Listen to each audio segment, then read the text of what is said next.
Hello and what's up, GSC Pokemon Challenges fam? Welcome back. It's time for more Bugsy minimum battles. It's been a hot minute, but we are back with another episode, and today we have a ton of challengers. In fact, in the last episode, I actually left some of the challengers that needed to be in this video off of the list at the end.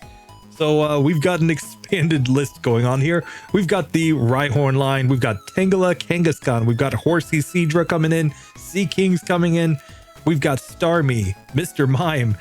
We had Scyther. Of course, we have to get Scizor in this one too. So we've got Scizor coming in. We're going to have Jynx, Electabuzz. Keep in mind that Smoochum and Elekid didn't pass the Falkner section. However, Elekid is a channel member pick, so we are going to be doing Elekid in this run. We've got Magmar, and Magby was the only one of these babies in this section that actually managed to get through the Falkner section. So we've got another baby Pokemon joining the action here. Then I realized that just after Rhyhorn and Rhydon, the next Pokemon in the Gen 1 Pokedex at least is Chansey. So if Chansey should have been in this episode, that means Blissey would have to be here. Of course, Chansey failed against Falkner. It just doesn't have enough HP. It has like no defense, so it just failed. But Blissey did manage to get through, so Blissey's going to get the action. And of course, we've got our Snubbull and Granbull. So we've got a ton of Pokemon coming in this section. Once again, channel member picks, we're going to have the Elekid come in. But since we're doing Scyther, I think we have to get the Pinsir in this one too. So we've got 20 Pokemon to get through in this episode. We're going to see how many can beat Bugsy and Rival 2 on minimum battles. But I'm going to just place my early predictions right here that both of the channel members are going to get through. I think we can find a way through with the cross chop using Elekid. I mean, Pinsir is not a slouch. It just was weak against flying.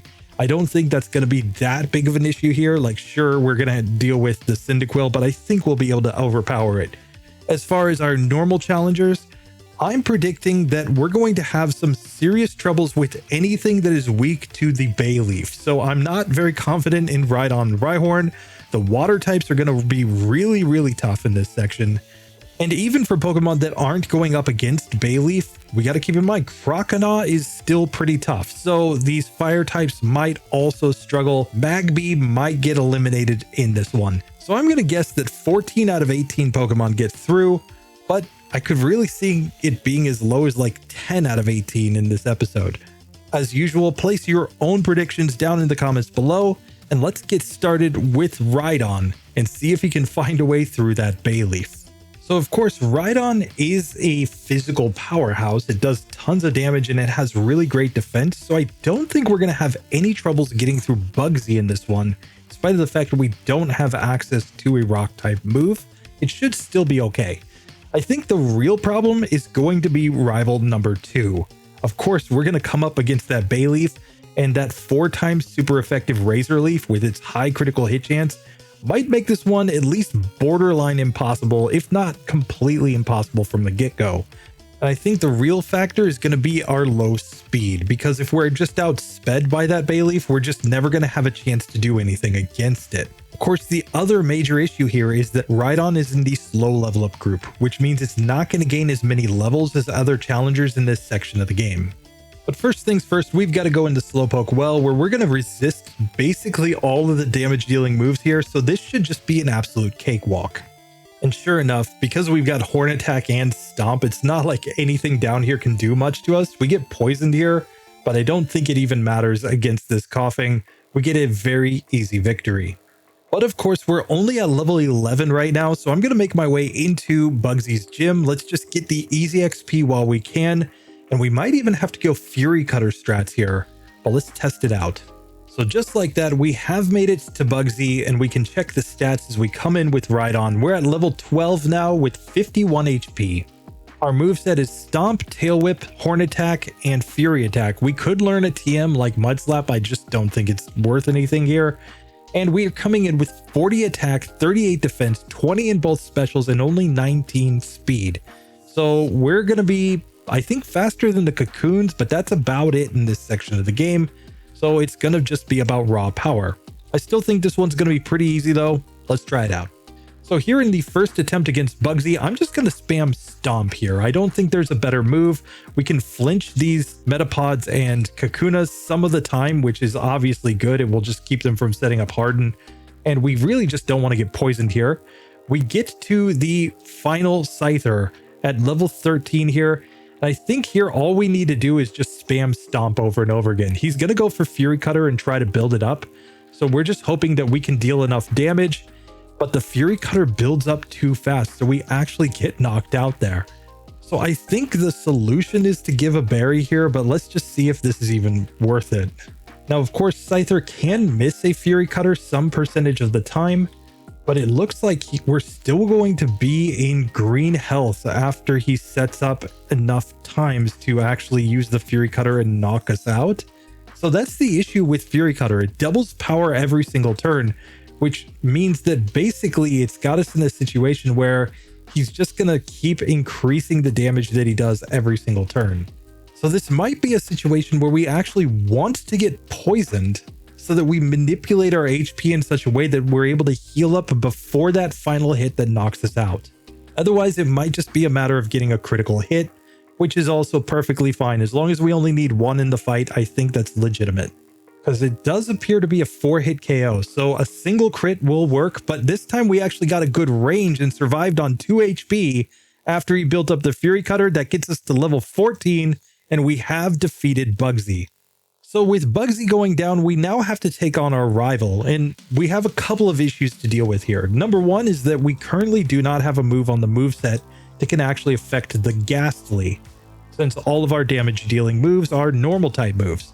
So I'm going to replace one of our moves with the TM Mud Slap. Since Mud Slap is a same type move, it makes a lot of sense to have on the Rhydon, and it's going to allow us to get that coverage. I'm simply going to forget Fury Attack here. I think Horn Attack is generally going to be the better play. So let's go ahead and try this one with Mud Slap on the moveset just to take out that Ghastly. We should get through Zubat just fine. I mean, it's going to use Bite, which is going to do neutral damage to us. But then it all comes down to that Bayleaf. Let's find out. So rival attempt number 1. We're going to start by Mud Slapping here against the Ghastly. It's going to be a 2-hit KO. He does put us to sleep, and he's licking us. So licking rocks, guys. But we do manage to knock that one out without taking too much damage. He sends out the Bayleaf next, and Razor Leaf just one-shot us from nearly full health. Now, Razor Leaf has a 5% chance to miss, but that's not giving me a whole lot of confidence here. And the issue, of course, is that we only have 21 speed, so we're way too slow to outspeed anything here. So we're just kind of hoping that we manage to somehow get something other than a Razor Leaf that will knock us out in a single hit. In that first one, it was a non-critical hit Razor Leaf that knocked us out, so it's possible that it's a range there, or that we just need better luck against this Ghastly. There we got a critical hit, so we only took 1 hit from it. And we're always going to be outsped anyway, but we just get one shot by the Bayleaf. This time we get a Razor Leaf miss from the Bayleaf, and we can see that Horn Attack, since Horn Attack and Stomp are the same power, only did 13 damage here, so nowhere near enough to knock this Pokemon out. So it seems like we're going to have to go for the Fury Cutter strat and the 5% chance to get a Razor Leaf miss in order to get through this one. This could be too luck-based to get through, but I'm going to try it just a few times just to see. So here we've built up quite a bit of Fury Cutter, and we just really need that miss from the Bayleaf here, and we don't get it. And after doing a fair bit of testing, I found that even at full health, we get one shot by the Bayleaf. Now, we could sit here and reset for the Bayleaf to get a single miss with Razor Leaf. It's a 5% chance, but 5% is less than the odds of getting a single critical hit. And so because of that, I think we just have to eliminate Rhydon right there. And of course, that means Rhyhorn is also out of there. So with Rhyhorn and Rhydon joining the fail column, next up, let's take on Tangela. Now, Tangela is gonna have probably similar issues, but fortunately, it does get a go up against the Quilava, which I don't think Ember is going to do nearly as much damage, so we might just be able to survive here. Might be able to use some sleep strats. Let's see if this works out. Now, of course, Tangela struggled a lot even in the Falkner section. It had to use struggle strats because it doesn't know any damage dealing moves other than Constrict. It was purely because of Sleep Powder that we were finally able to make our way through that section.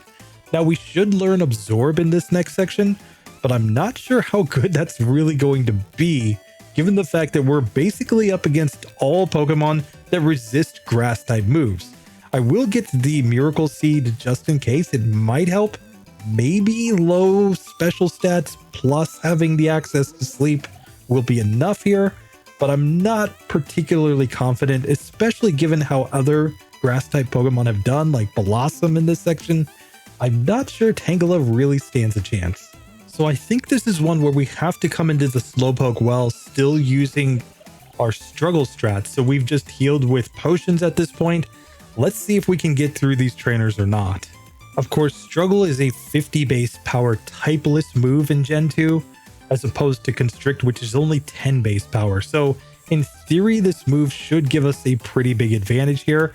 Granted, these Rattatas are doing ridiculous amounts of damage to us. So we may need to at least use one Sleep Powder and then go into the Struggle. And we definitely need a Baryon for these fights. The sleep does allow us to get through the first Rattata at least, and we still have a Baryon to heal up midway through this fight, so we can get through the first rocket now with the Berry and Sleep combo, and now we've learned the move Absorb, and that might be what we actually need to get through here, because in this section, if we can use Absorb while we have opponents asleep, we might just be able to heal up enough HP while they're asleep that we can then hopefully take them down after that. Now, we are actually faster than like the Zubat at this point, so we can put it to sleep first and now use Constrict to slowly whittle it down, doing 2 damage per hit.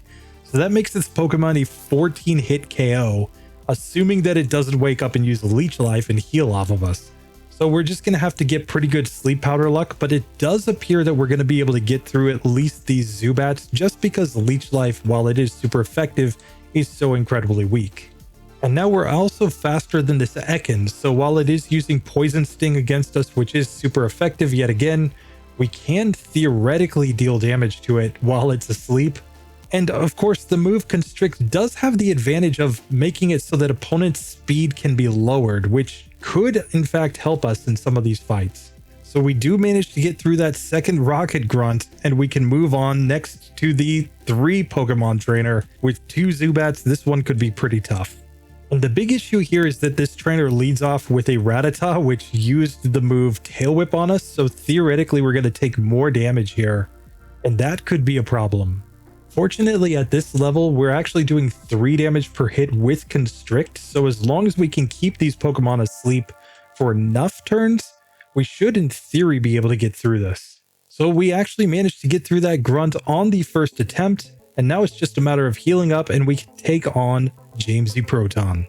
So the real saving grace here is that Tangela is a pretty fast Pokemon overall, which means that while it's not doing a lot of damage, it is outspeeding to be able to put these opponents to sleep.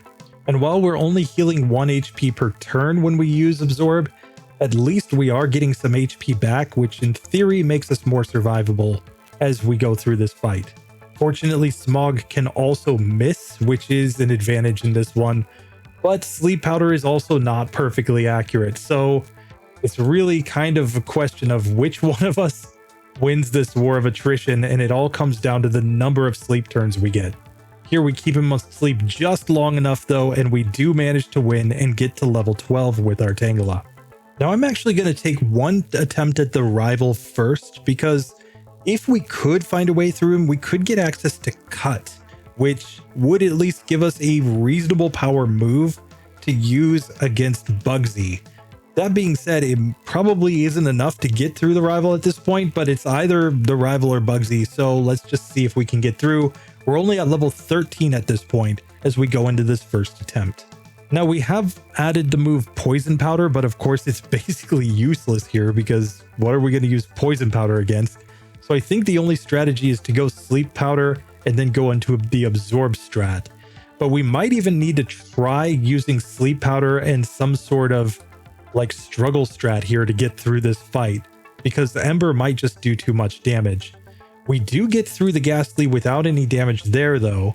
And let's just see what the current speed situation is. We do in fact outspeed the Zubat. So if we can get it to sleep and keep it asleep, we might be able to deal enough damage to get through this Pokemon.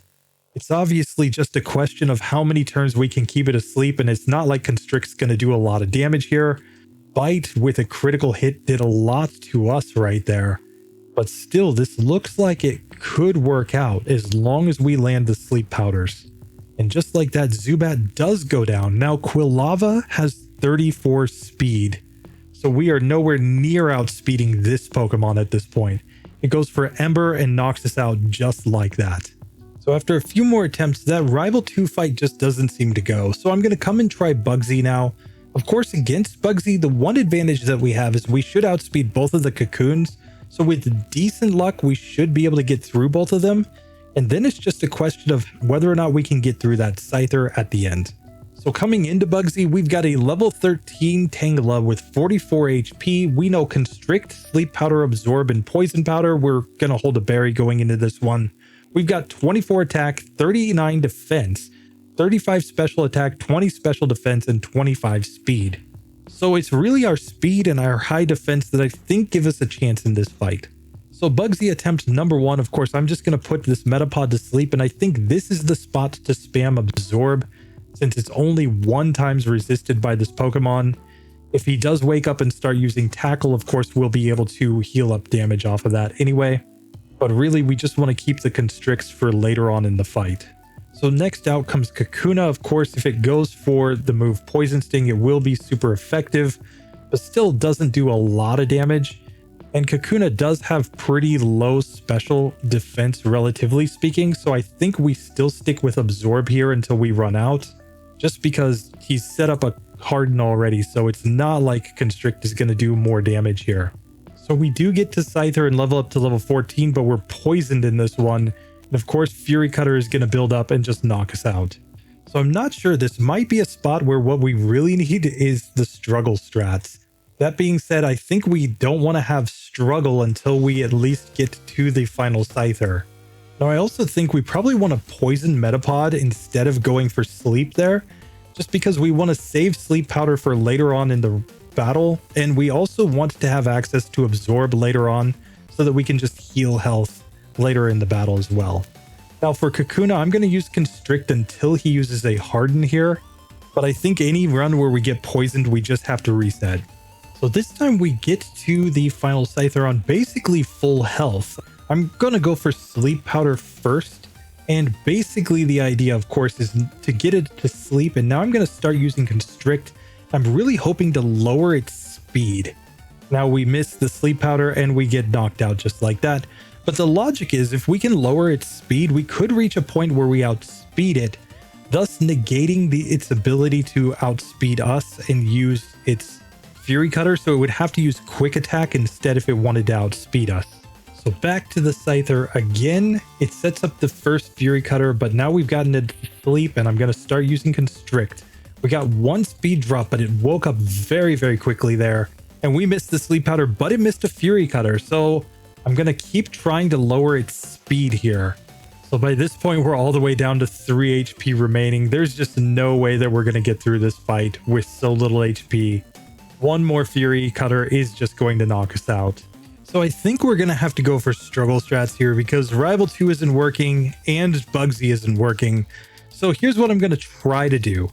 We're going to go into Bugsy with all of the Absorb PP, but only a little bit of PP left over in Constrict, just a few PP in Sleep Powder, and only 1 PP in Poison Powder. We're going to use the Poison Powder on the very first Metapod, and then just spam Absorb against it over and over again. That should basically keep us at full health on the first Pokemon. On the Kakuna then, we're going to put it to sleep, and then spam our remaining Absorbs as long as we have any damage on us, and otherwise use up our remaining Constricts. We're hoping it doesn't use Harden very early in the battle, so that hopefully we can get through with reasonable amounts of PP left. We just want to have at least 1 Sleep Powder left when we get to the Scyther. I'm not sure if these numbers are perfect, but I'm going to test them out a few times, and I might adjust the number of PP in each move as I go through. And of course, if we miss Poison Powder turn 1 on the Metapod, it's just an auto reset at that point, because we need it to have that Poison Powder on so that we can take it down within a reasonable number of turns. But as we can see after that, Absorb basically keeps us at full health every turn.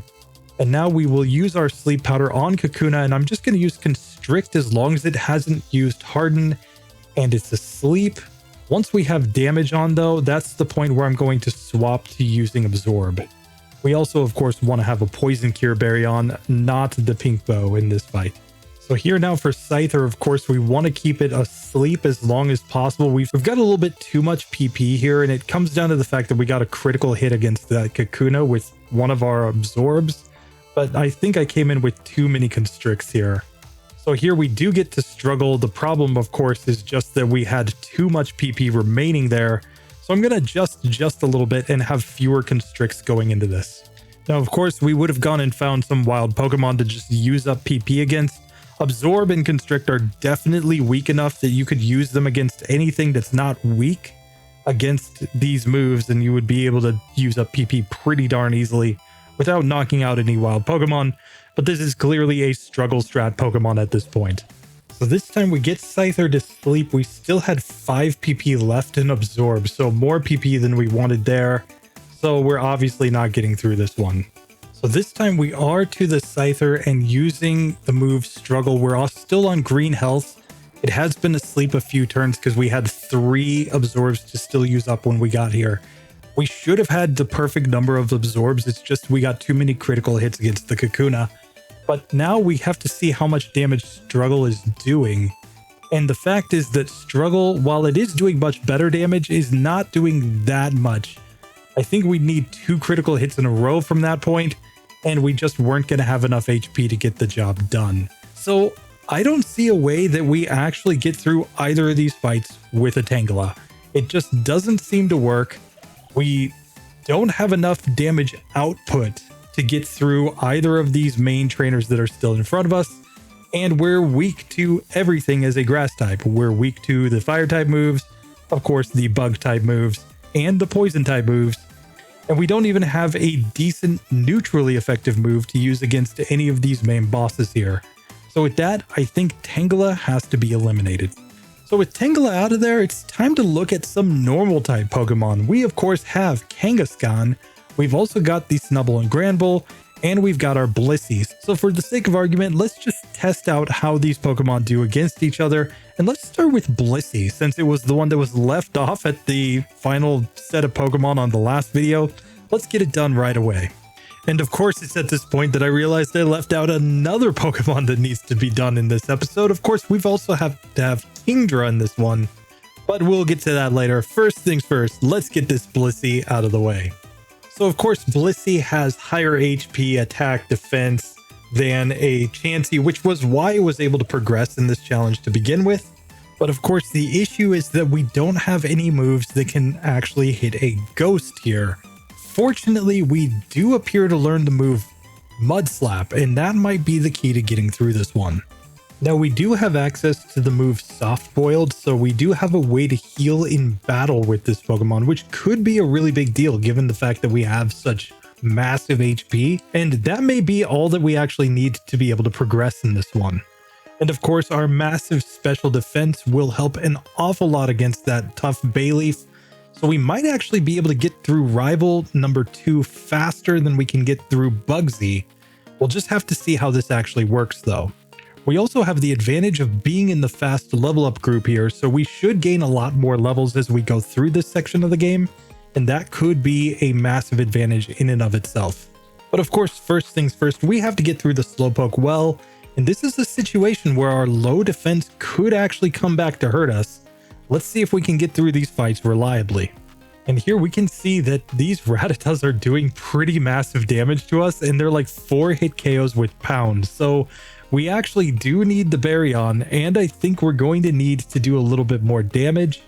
We might need to use some Growls, some Soft Boils, etc. in order to get through these fights.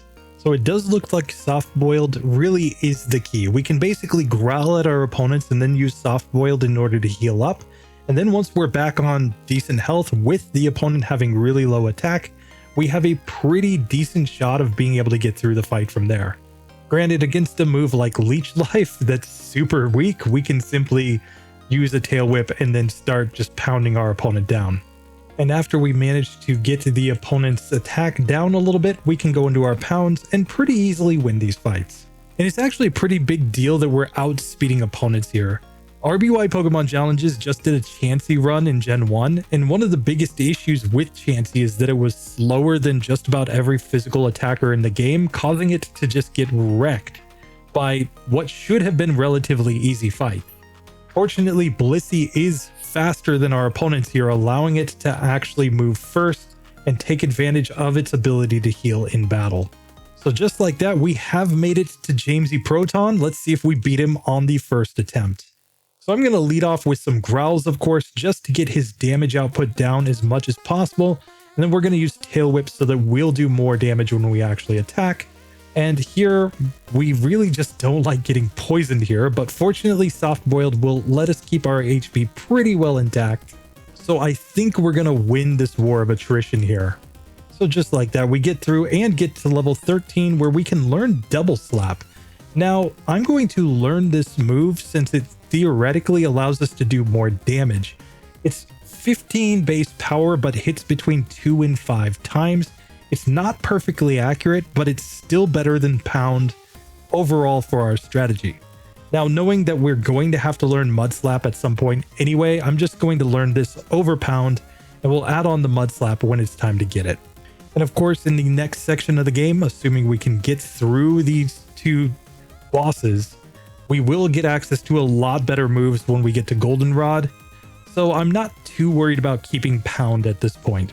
So now let's just get into Bugsy's gym, beat these rando trainers, and then take our first attempts at the rival and the gym leader. So now we need to learn the Mud Slap TM, and I think I'm going to learn this move over Tail Whip. The reason is because as we get later and later into the game, we're obviously going to pivot to using special moves as opposed to physical moves, and our strategy of Growl with Soft Boiled actually is pretty important. We lower the opponent's physical attack and then use Soft Boiled in order to repeatedly heal our HP. Obviously, we need to keep Double Slap so that we have at least our strongest move to use against opponents at this point in the game. So I think Tail Whip is the only move that can really go. As usual, if you think that's a strategy mistake, tell me why in the comments. If I fail this section and you have a better strategy in mind, I'm always open to do the retries in the final episode of this section. So here, let's take our first attempt at rival number 2, of course. His Ghastly can do literally nothing to a Blissey.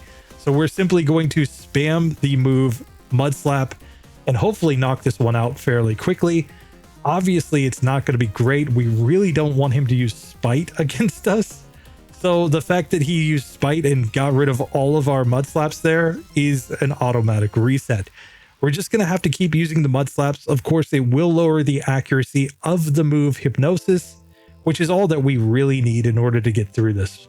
So this time we do manage to get through the very first Pokemon, and now I'm simply going to Growl once at the Zubat. I do expect it to use Bite against me, but we're going to go for the Double Slaps here. Obviously, we have such high special defense that we don't really mind Bite here. And even when we're confused, we have low attack, so we're not going to do that much damage to ourselves. So this should work out just fine. And obviously, as we get on low health, we're just going to use Soft Boiled to heal up and then go back into our Double Slaps. And so now against the Bayleaf, I'm just going to spam the move Mud Slap to get its accuracy down. Obviously, if we can get misses from it, that's going to help us a lot to survive here. And we'll just use Soft Boiled in order to keep our HP up. Even though we're poisoned, I think we've got a decent chance of getting through this one. But we are going to have to get good ranges with our Double Slaps here because we're just running out of PP. And we just ran out of Double Slap PP there, so I just let myself faint. Could be the issue if we don't manage to deal enough damage since Double Slap only has 10 PP.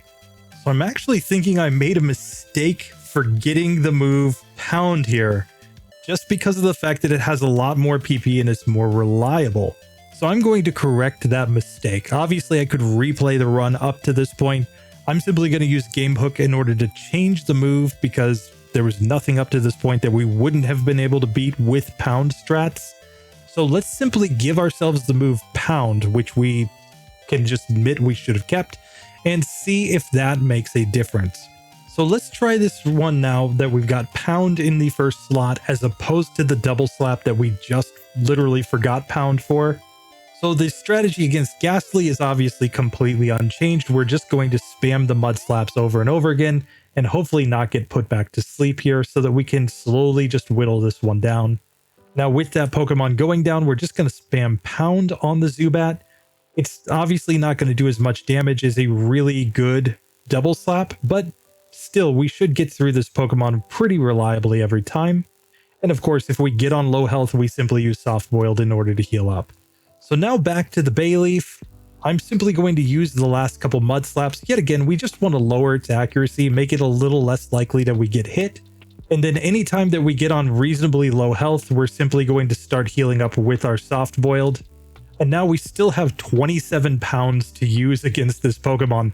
So as long as we don't get really bad luck, I think we can make this one work. We've still got 7 Soft Boileds as well, so we should be able to recover a decent amount of HP. Even with the poison on, I don't think we're going to lose this one. And there we go. We managed to beat the rival on the very first attempt when we come back with Pound on as opposed to double slap. So clearly that is the correct strategy. We just need to keep the Pound so that we can actually get through that fight. It's all about PP, guys. If you don't have enough PP, sometimes you just can't get through life. That's the way it works. But here we have managed to rectify that issue. And, you know, with some supplements to our amount of PP, we were able to get through that. So here I'm just going to go ahead and get cut really quickly since I can. And now we're going to go back and try our hand at Bugsy. So standing directly in front of Bugsy, we have a level 15 Blissey with 107 HP. We're going to go in with a Poison Cure Berry because I think the biggest risk is getting poisoned by the Kakuna. We're coming in with a moveset of Pound, Growl, Mud Slap, and Soft Boiled.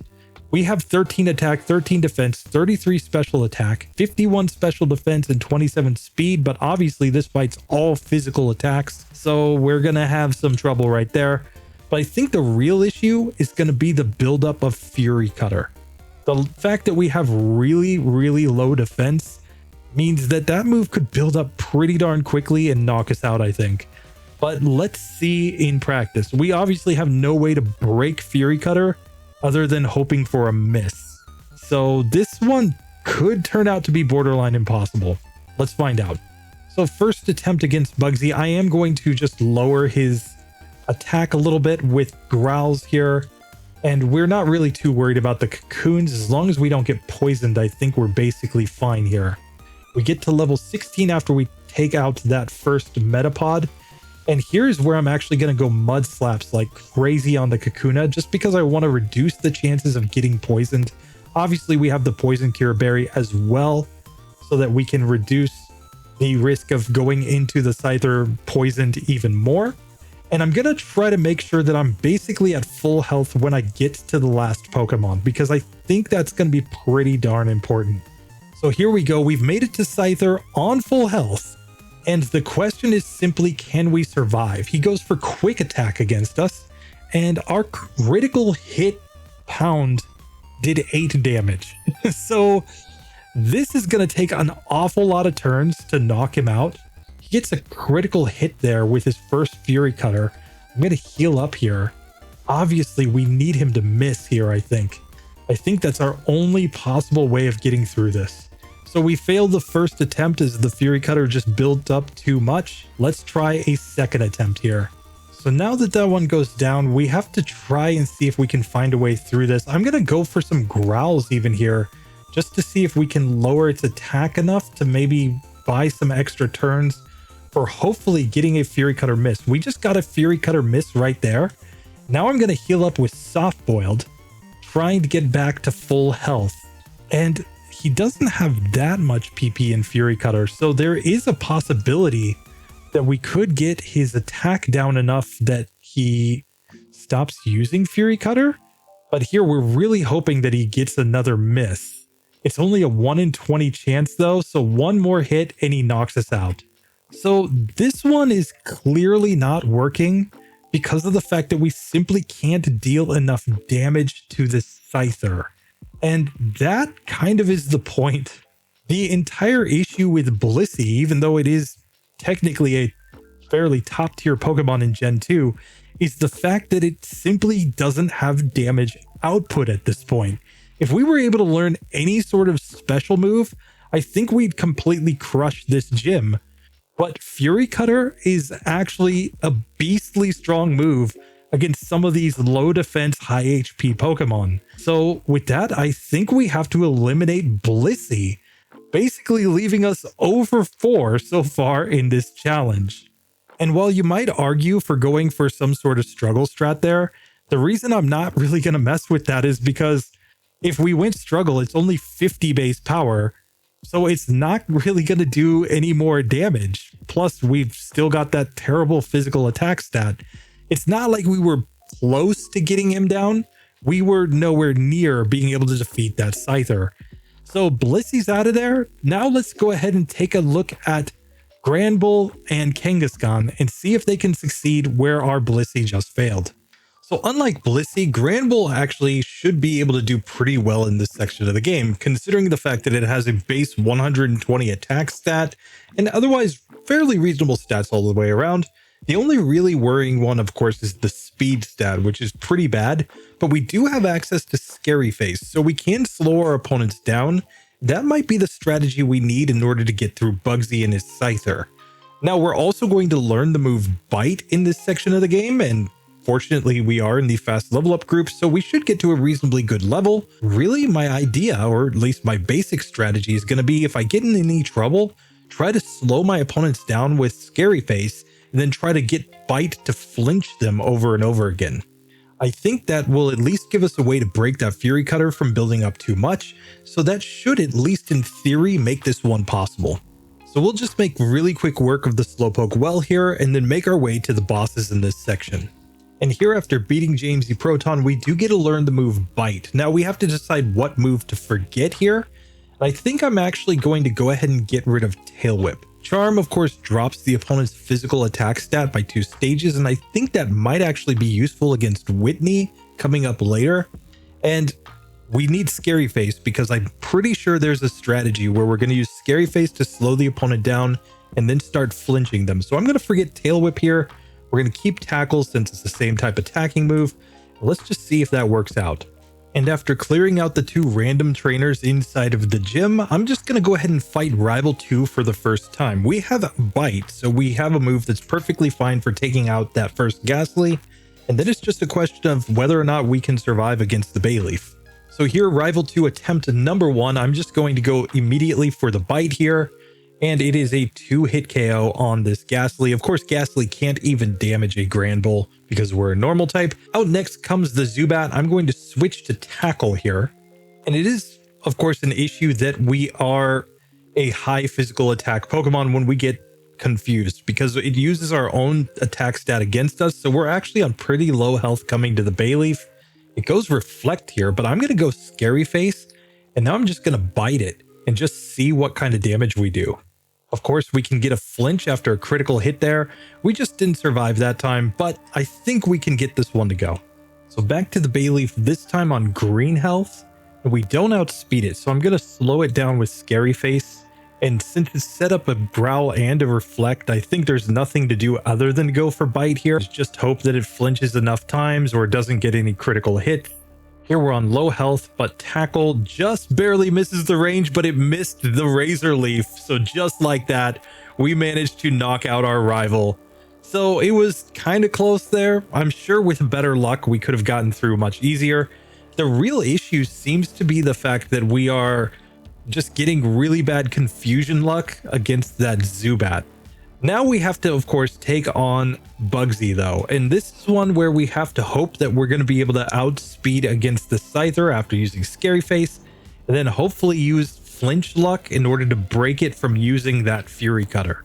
So coming into the fight, we have a level 15 Granbull with 57 HP. Our moveset is Tackle, Scary Face, Bite, and Charm. And we have 46 attack, 33 defense, 28 in both specials, and 24 speed. We're obviously going to be just fine speed-wise against both of the Cocoons, and we should take them out pretty quick. The real question is just how we're going to do against that final Scyther. So up against Bugsy's Metapod, I'm just going to go for Tackle here. He goes for a String Shot, and this is a 3-hit KO. Fortunately, he doesn't do much damage, so we can get through that one pretty quickly. Once he goes for the Harden, I'm just going to go for Bite here. And now out comes the final Scyther. We are, of course, already poisoned. I'm going to Charm at this one too. I guess we need another Scary Face. We actually need 2 Scary Faces here on this Scyther. We can flinch it, but we're going to lose the first attempt just because we got the poison on. Let's try this one again. So here we get through the Metapod with no damage. On to Kakuna. I'm going for Bite since we can flinch, and we get a 2-hit KO right there. So now Scary Face time, and I'm going to start biting on this Scyther. It misses with his Fury Cutter, so now I'm going to set up Charm on it. As he continues to use Fury Cutter here, we get a nice critical hit with Bite twice in a row even. We just missed the range, but we get the flinch, and there he goes Quick Attack. It doesn't matter. We easily win right there and get to level 17. So Granbull becomes the first Pokemon today to actually get through Bugsy and rival number 2. And that's just a sign of how tough this section is. I mean, we're not really using slouch Pokemon here. Rhydon and Blissey are reasonably good Pokemon stats-wise. They just simply do not have the movesets or the stats to survive against their key threats in this section of the game. But Granbull does get it done, so now it's time to just save this game and see if we can do the same thing with Kangaskhan. So Kangaskhan is in some ways kind of a middle of the road between Blissey and Granbull. We have decent special defense. We also have decent attack. We have decent speed, decent HP. The real stat that we have that isn't very good, of course, is special attack. Granted, we're probably not going to be using any special attacks in this section other than maybe Bite. So in theory, at least, we'll still be able to outspeed opponents, at least most of them. Obviously, Scyther is kind of a special case since it's such a fast Pokemon, but I think we'll be able to generally just outspeed and be able to flinch if we want to, but otherwise we can use our physical moves in order to knock opponents out. So starting out in the Slowpoke, well, of course, we can, I think, beat all of these rockets fairly easily. Comet Punch is a little bit random since it's only 18 base power and it hits a random number of times, but we should be able to knock these Pokemon out with reasonable consistency as long as we actually land to the hits. And sure enough, we can make it all the way to Jamesy Proton at the end without too much difficulty, so we're just going to sit here and spam our Comet Punch. There's really nothing else to do. And we beat him easily on the first attempt and get to level 12. We still need another level, I believe, in order to get Bite. So we're going to have to fight these randos inside of Bugsy's gym first before we try either the rival or Bugsy himself. And here we do learn Bite as we beat Bug Catcher Josh inside of the gym. So I'm going to take this opportunity now to at least try the rival once, because I think this is going to be the easier fight. Like I said, we have fairly decent special defense and our attack stats pretty good. Our special attack isn't great, but fortunately we really just want Bite for the Ghastly at this point, and Ghastly can't hurt normal types. So this should be a reasonable win. Let's see if it actually works. So in our first attempt here, of course, we're going to use Bite on the Ghastly. It appears to be a 2-hit KO, and we outsped there. Very nice. Now we are also outspeeding against the Zubat, and we knock it out with a 5-hit Comet Punch. Also very nice. And now here against the Bayleaf, we are faster than this Pokemon. So I'm going to use a single Leer, and now that it's used Reflect, I'm going to go for Bite just to see how much damage we do. Obviously, we could get some flinches here. We're also getting some misses. Now the Reflect has worn off, so I'm going to go for Comet Punch, and we just need one more hit here. Let's go for Bite since it's 100% accurate, and there we go. We defeat the rival on the very first attempt.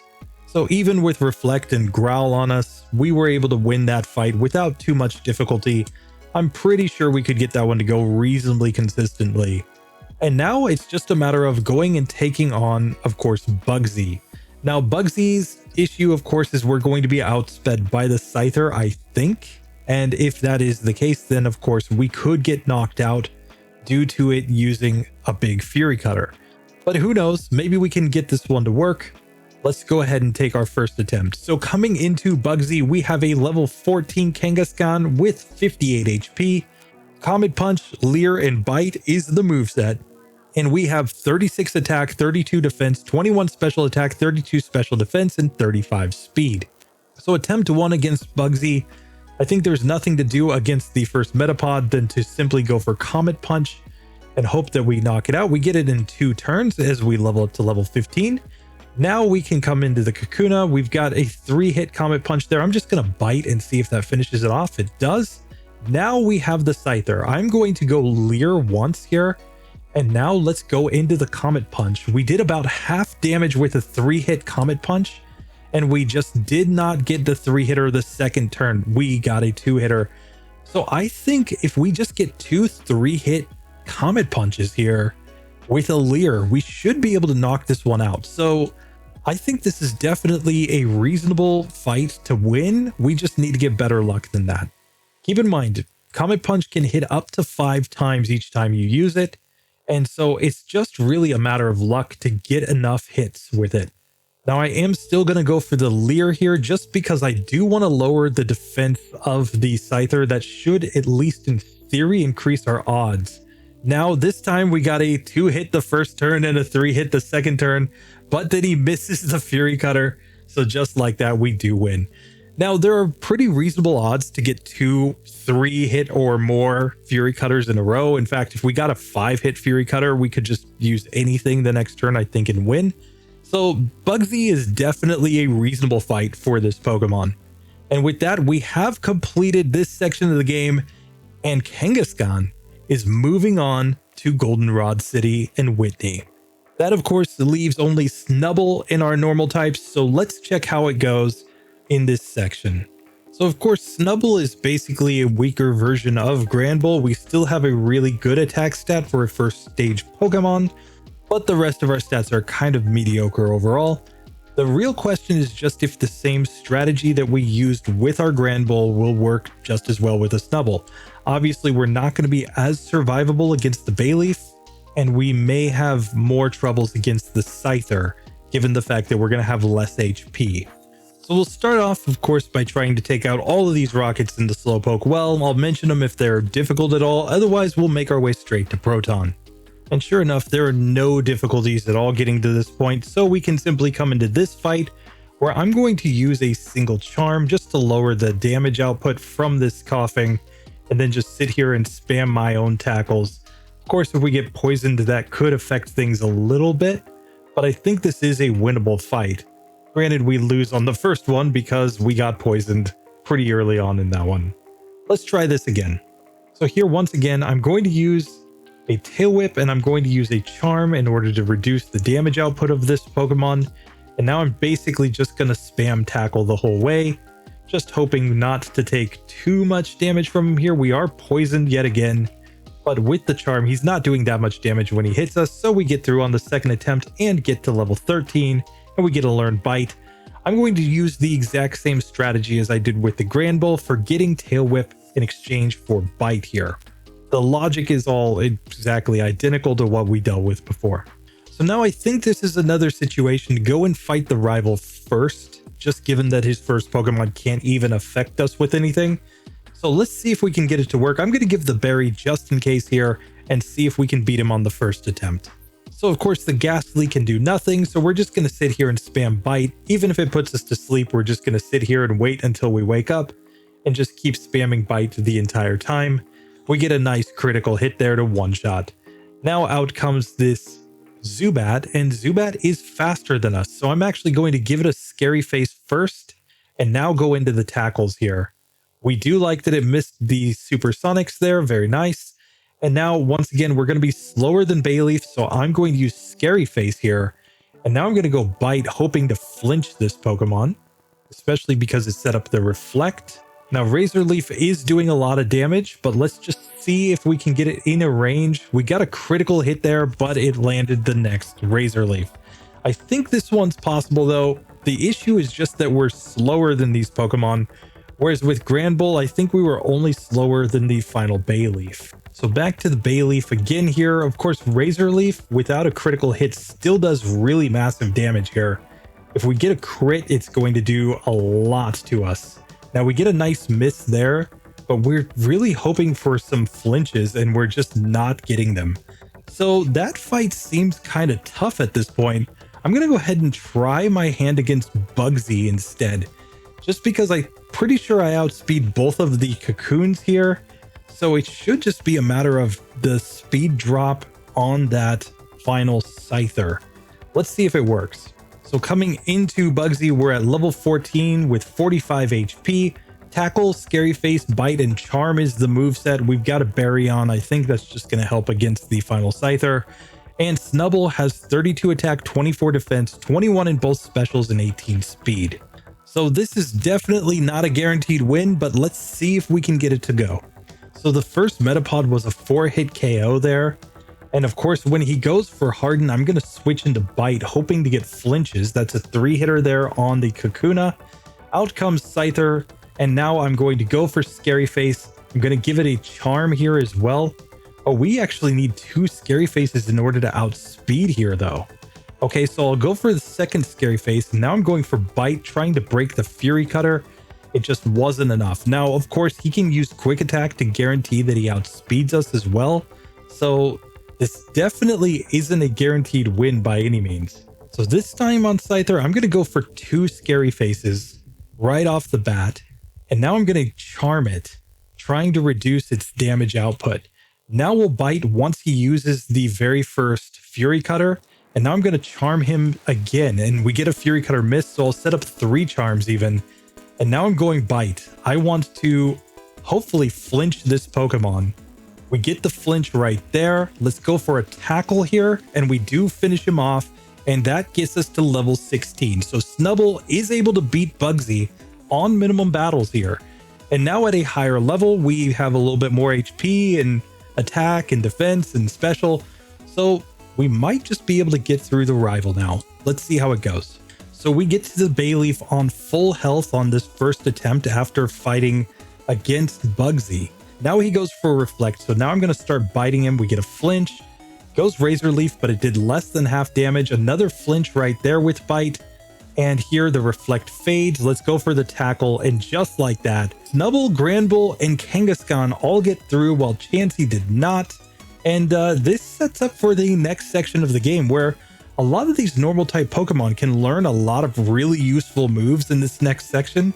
Obviously, we get the Headbutt TM. We're going to get Return if we want it for these normal types. But then we also have Elemental Punches coming up when we get to Goldenrod. Things like Thunder and Fire Blast and Blizzard, if they're learnable, are also technically available at that point. So we have a lot of tools in this next section against Whitney. So I think a lot of Pokemon are actually going to outperform in the next section of the game. With that being said, will it actually work out or not? I'm not sure. My recent solo runs have basically taught me that Whitney is a beast. That Miltank is too fast and does way too much damage in a lot of cases in these minimum battles runs. So it remains to be seen, but for now, we have gotten through with these normal types. So now with the normal types done, I think it's time to get into our water types, which we have a ton of here. Obviously, we have everything from the Water Dragon in Kingdra to the Water Psychic type in Starmie to the pure water types of Seadra and Seaking. Let's just see how they actually go. I'm going to start off with Kingdra since it's the most evolved form of the Horsea line. And then we'll look at the fully evolved Pokemon of Starmie and Seaking, and then we'll step down from there. Now, Kingdra, in addition to having very good balanced stats, also has another pretty significant advantage in this section of the game, the fact that it's only neutrally affected by grass type moves. So while we are up against the Bayleaf team here, we're not quite as scared of the Razor Leaf as the rest of these water types are going to be. We also get access to the move Swift in this section if we need a neutral damaging move, since currently our only damaging moves are of course Bubble and Water Gun. Bubble being basically one of the most worthless moves in the entire game. And we already have Leer, so we're not really going to gain any new level up moves in this section of the game. So it's basically coming down to TMs. the Swift TM, I think, will be incredibly important here. Now, of course, I'm going to hold off on Swift until I'm sure that I need it. So first things first, let's beat up on some guys here in the Slowpoke well. And of course, we make quick work of this section, so we get straight to the demoted James at the end of this section, and I'm just going to spam Water Gun. Of course, we could go for Smokescreen and things like that, but he's not going to do nearly enough damage here to do anything to us. Even poisoned, we just knock him out in 4 hits and get to level 12. And with that, I'm just going to make my way into Bugsy's gym, and let's just see if we can make our way through this before we deal with our rival. Now, it is in here that we come against our first opponent that has a Pokemon that resists our moves with this Paris. So I'm actually going to spam a few Smokescreens right here just to reduce its accuracy. And then let's see how much damage we actually do with our Water Guns here. Obviously not doing a lot, but 5 damage per hit, making this a 7-hit KO. And here with the accuracy drops, I think we're going to be able to make this one work. So while it's not ideal, this is a winnable fight, even with just Water Gun. And we get to level 13 as we get ready to go into the Bugsy fight. So our Kingdra is currently on 47 HP. We know Water Gun, Smokescreen, Leer, and Bubble is the moveset coming in to Bugsy himself. And we've got 34 in everything except speed, which is 32. Still more than enough to outspeed all of the cocoons. So it just comes really down to the Scyther. Let's see if we can get this one to go on the first attempt. I'll give a berry just to be safe here. But I don't know, this might be one where it's more about avoiding poison or something like that. We'll just take the first attempt and go from there. So starting off against the Metapod, I think Water Gun's the only thing to do. Not quite a 2-hit KO from the looks of it, so I'll use Bubble to just finish it off. Out next comes the Kakuna. Water Gun did about half right there. He goes for Harden, so we're just going to knock that one out in 2 hits. And finally, we've got the Scyther. Now, this is the spot where I think we give a Smokescreen or 2 in order to avoid, if at all possible, that Fury Cutter building up. And here he goes for Leer, but Water Gun's doing decent damage to him. So I think just one more hit, and just like that, we get through Bugsy on the first attempt, and we get to level 15. So with Bugsy out of the way, I'm going to go ahead and take my first shot at the rival. I'm going to go in with my moveset unchanged, but I'm pretty sure I'm going to need to use Swift strats here. Let's just try this one time without it just to see how it goes. So of course the rival's Ghastly, we can hit it with Water Gun. It's just going to be a 2-hit KO and we outspeed there, so no problem. Zubat comes out next. We get a critical hit to 1-hit KO it. We're to the final Bayleaf on full health. I'm just going to use a couple Smokescreens here, hoping to reduce its accuracy. Now of course it can go for Reflect, but that doesn't mean anything here. We're going to go Water Gun now, and the Water Gun is doing 5 damage per hit, so this is a 10-hit KO against the Bayleaf. We don't really have anything to do other than to lower its accuracy, so we're going to lose that first attempt. Let's go ahead and update our moveset by adding the move Swift. Obviously, this can just go over Bubble, since Bubble is basically useless. It's just a 20 base power water move, and yes, it can lower the speed of an opponent, but I don't think we really need it with our pretty good speed here. So let's try this again. So once again, we get to the Bayleaf on full health. I'm still going to Smokescreen it a few times. I want to lower its accuracy a lot if I can, just in order to be more survivable. So there it finally hits a Razor Leaf on us. A non-critical Razor Leaf does about 11 damage to us. Now I'm also going to Leer at it. It's set up Reflect, but with a bunch of Leers set up, this will lower its defense pretty significantly. Now it did poison us, but the Reflect went down. We did massive damage, and one more hit, just like that, we do manage to get through with Kingdra. So the combination of accuracy strats, good stats, not being weak to water was all enough to make it so that we could get through, but we did need to use the Swift there. And the fact that our Pokemon already knows Leer is a pretty big advantage in this section, just because of the fact that we can lower the defense of our opponents, and all we really needed was a physical move to get the job done. That kind of makes me think that probably with Seadra or Horsea, we're going to have to go for some sort of struggle strat here with the Leer in order to get it to work, and obviously some accuracy strats in order to even survive. But we might be able to get through. We're just going to have to test it out. But for now, we have gotten through with Seadra. Let's now check how Starmie does in this section. So in comparison to Kingdra, of course, Starmie has stats that are more slanted towards special attack and speed, and it also has much lower HP.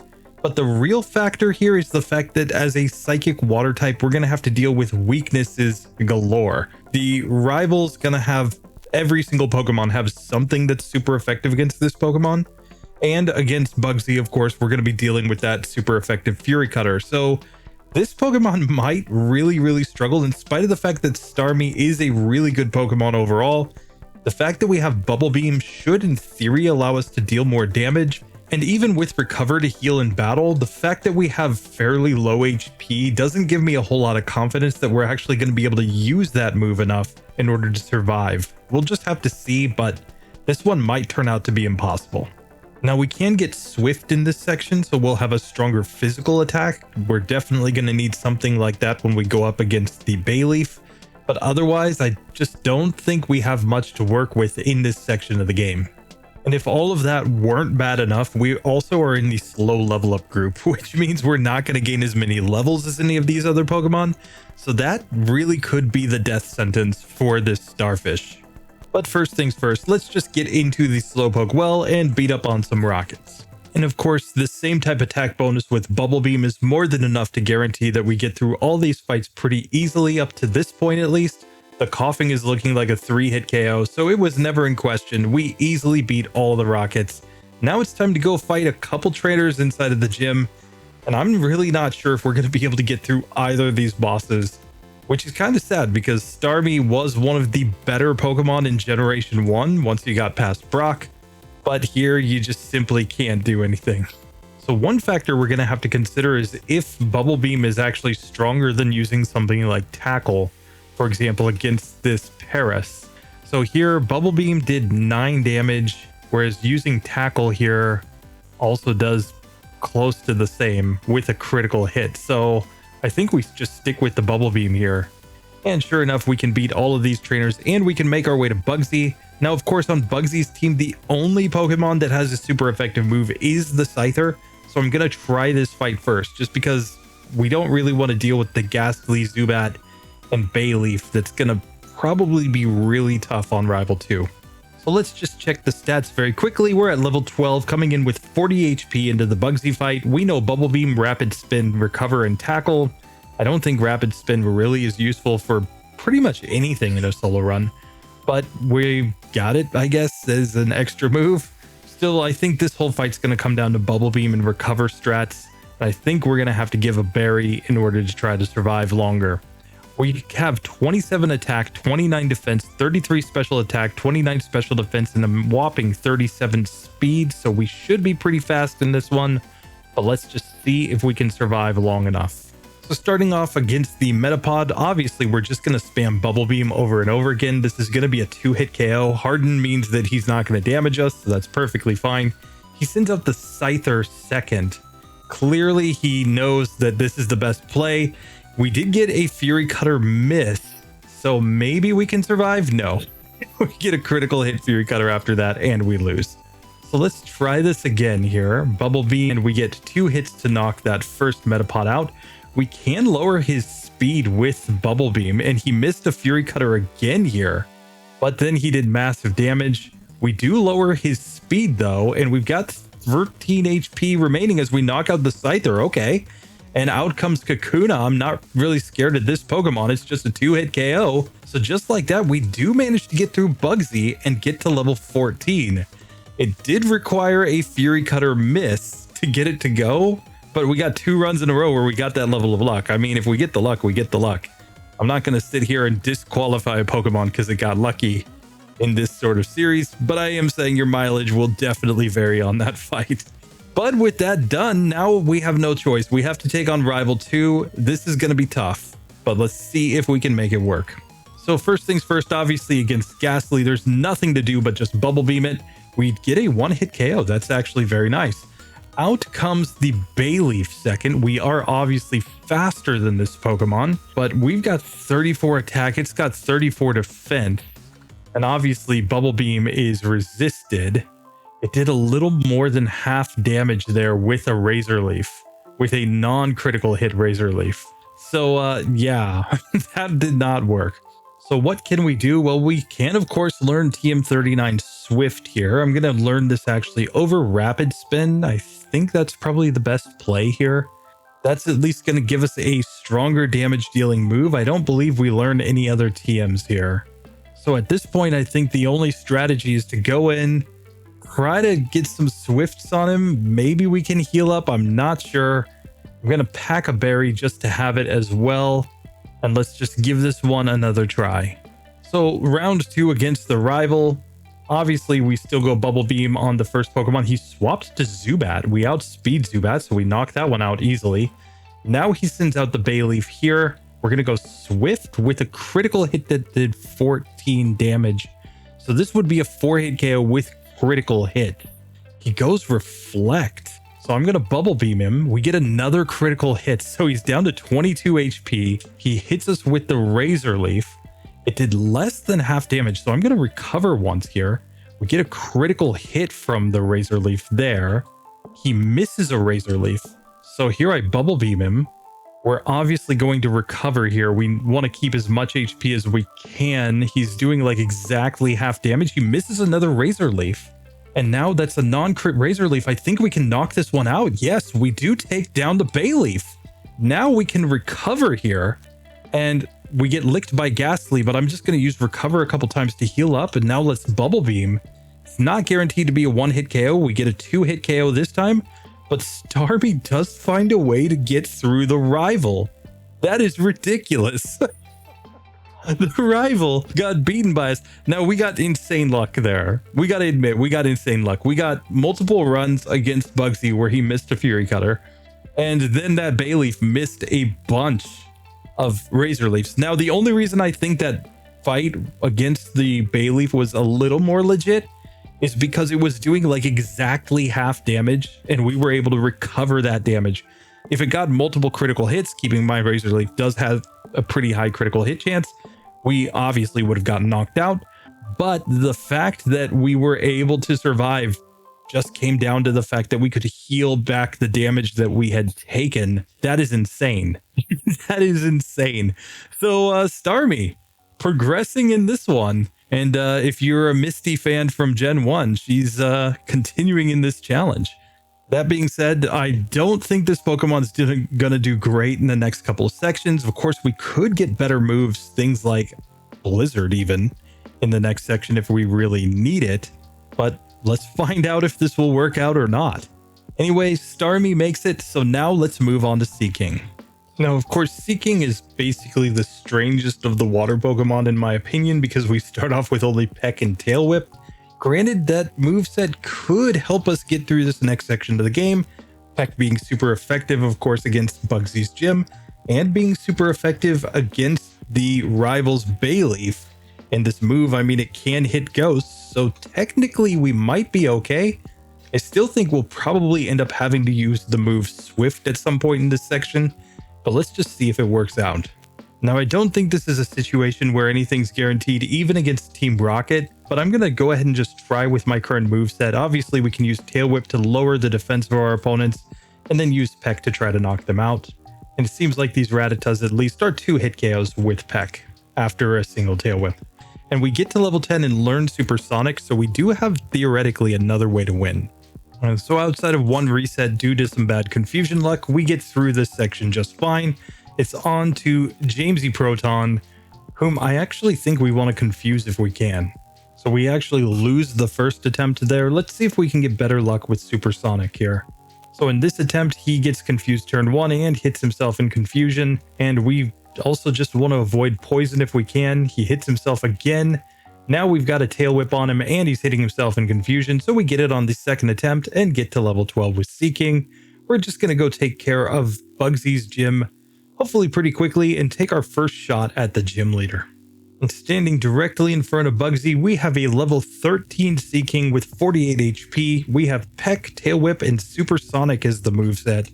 We've got 33 attack, 26 in defense, 26 special attack, 30 special defense, and 27 speed. We're definitely fast enough to outspeed the Cocoons. Our high attack is really going to be our saving grace here, I think. But let's see if it actually works out in practice. I'm I'm going to throw on a berry just in case, because I think we might need at least one heal during the Scyther fight. Now, of course, Metapod I don't expect to be too hard. It's going to be a 2-hit KO here. We easily knock that one out. Out comes Kakuna. Here it goes for Harden, and we get a Poison Sting because we've been slowed down by a String Shot, but we do manage to knock that one out. Here is where we want to go for our Supersonic on the Scyther, especially when it's using this Fury Cutter. We just couldn't land the Supersonic there. Obviously, 55% accuracy is the issue, but if we can manage to land Supersonic, I think we have a decent shot there. So in the second attempt, we're easily back to Scyther. He sets up Fury Cutter again. We're going to use a Supersonic. Goes Quick Attack at that point. And now he goes Leer. And this appears to be a 3-hit KO after a Tail Whip. And we easily get it on the second attempt and get to level 15. And we learn Horn Attack. So we have a normal type attacking move. And we have still Peck and Supersonic and Tail Whip. We might be fine here. Obviously, this is just a weird Pokemon in that we don't learn any water type moves at this point in the game. It looks like our first water type move doesn't come in until level 41, at least via level up. That's kind of ridiculous. Gen 2 movesets, they're an improvement on Gen 1, but they're still kind of trash in certain situations. Granted, we should be able to get things like Surf if we can just get through Whitney, but that's looking too far ahead. Right now, we've got to get to Rival 2. Let's see if we can beat him or not. So Rival 2 attempt to number 1. Obviously, we just go Peck on the Ghastly. It's looking to be a 2-hit KO. We get paralyzed by the first lick, though. That is not what we wanted to see. Here against Bayleaf, we are going to confuse this Pokemon. And once it's confused, we're going to use Horn Attack. It did use Reflect here, which was pretty bad. We do still have a Berry on, and without a critical hit, it didn't do that much damage. I don't know. We might have a shot here, but we're going to have to get some good confusion luck. So this time Ghastly used Spite instead, and that I think is perfectly fine with us. I'm going to go Peck here first. He goes Poison Powder. Now he goes Growl, and Razor Leaf hits, but it's not enough. We're going to knock that Pokemon out. Very nice. Now out comes Zubat. I'm going to go for the Horn Attack here. It's looking to be a 3-hit KO. Critical hit takes it down in 2 turns. So just like that, Seaking also manages to get through this section. That's kind of surprising to me. I thought that this Pokemon would struggle really hard, but Peck was enough to get the job done against both Bugsy and against the rivals Bayleaf. And like I said, in the next section, of course, we've got to get through Whitney. These water types all basically can learn Blizzard. That's kind of going to be our last ditch effort to get something to work in this section. I mean, obviously Return can come in too, which would be pretty decent for a Pokemon like this, assuming that we could get the power high enough. But really, all these Pokemon are looking forward to Surf when we reach that point in the game. Once we get through the next gym, they'll all get just a massive power spike. Anyway, that does it for Seaking. Now we have to go to Kingdra's less evolved forms, starting with what was in Gen 1 a fully evolved Pokemon in Seadra. Let's see if it can match what these other ones have done. I'm not too confident in the Water Gun Bubble combo. We do at least get access to Smokescreen though, so that might be what we need. Now, of course, for Seadra, I don't really expect anything to be difficult prior to getting to Rival number 2 and Bugsy. So I'm just going to make my way through that section really quickly, since we already basically know the strategy should work out with Water Gun. And of course, we've got Swift if we need a physical damaging move. So we have made it to Bugsy with really no issues. I had one routing mistake that caused a reset, but otherwise we got through this just fine with no resets. We did add the move Swift though. So we've got a level 13 Seadra with 42 HP, Water Gun, Smokescreen, Leer, and Swift is the moveset. We're holding a berry, and we've got 26 attack, 34 defense, 34 special attack, 21 special defense, and 32 speed. In this fight against Bugsy, I think we're just going to focus mostly on the water guns. We might use some accuracy strats. Let's see how it goes. So first off, against the Metapod, this looks like it might even be a 2-hit KO. It is, so we get through that one very easily as he just used Harden. Goes Poison Sting here, but we get another 2-hit KO against the Kakuna.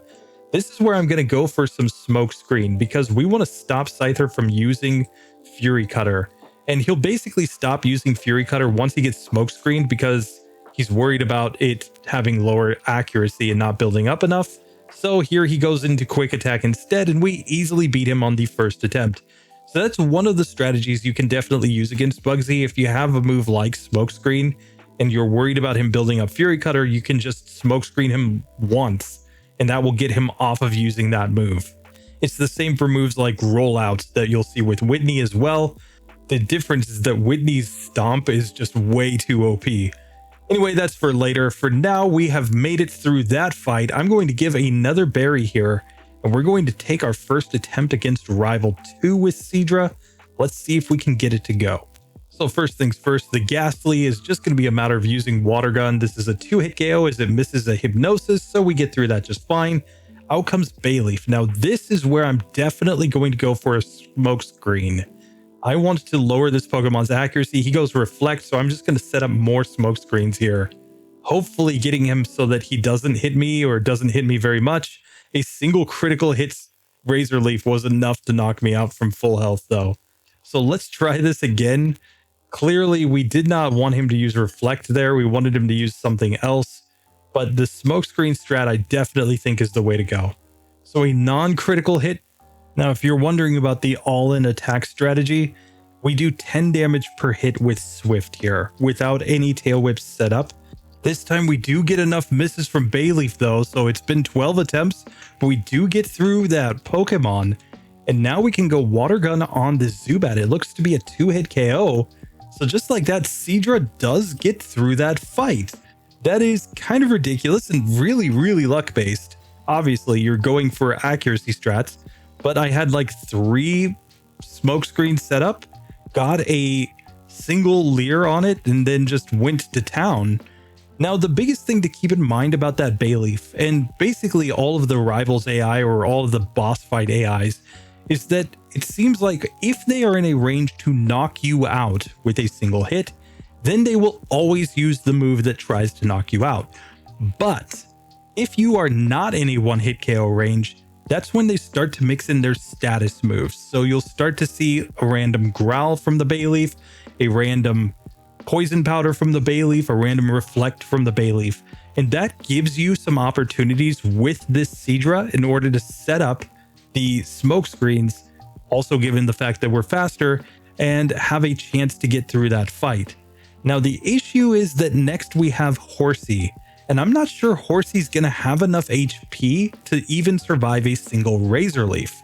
Let's see if it works or not, but this Pokemon might turn out to be impossible, because if the only way for us to get through is to dodge a Razor Leaf and then start setting up the smoke screens, we've already found with other Pokemon that doesn't work. And I'm not sure Horsea's gonna outspeed there, but let's test it out. Now, Horsea, of course, has a major disadvantage compared to Seadra and Kingdra in that it doesn't start the game with Water Gun. So unlike those Pokemon, it's not going to gain that move until well past this section of the game. We might be able to reach Leer in this section, but that's really it. Otherwise, it's Smokescreen, Swift, and Bubble strats. So this one might just turn out to be completely impossible, even to get through the more weak trainers in this section of the game.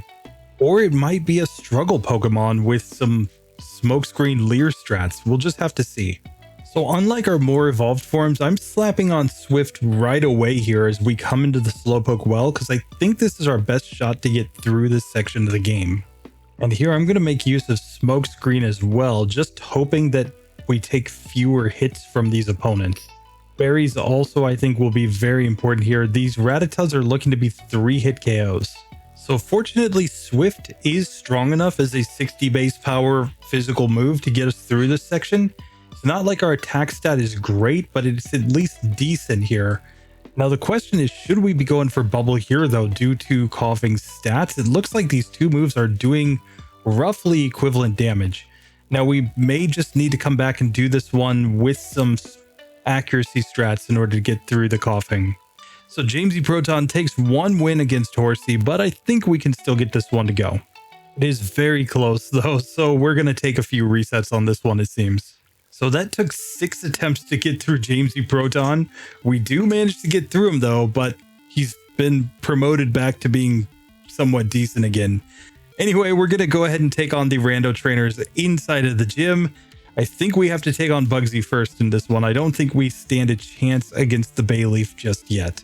So as we come into the Bugsy fight, we've got a level 13 Horsea with 35 HP, Swift, Smokescreen, and Bubble is our moveset. We've only got 20 attack, 28 defense, 27 special attack, 16 special defense, and 25 speed. We're going to outspeed the Cocoons, and that's it.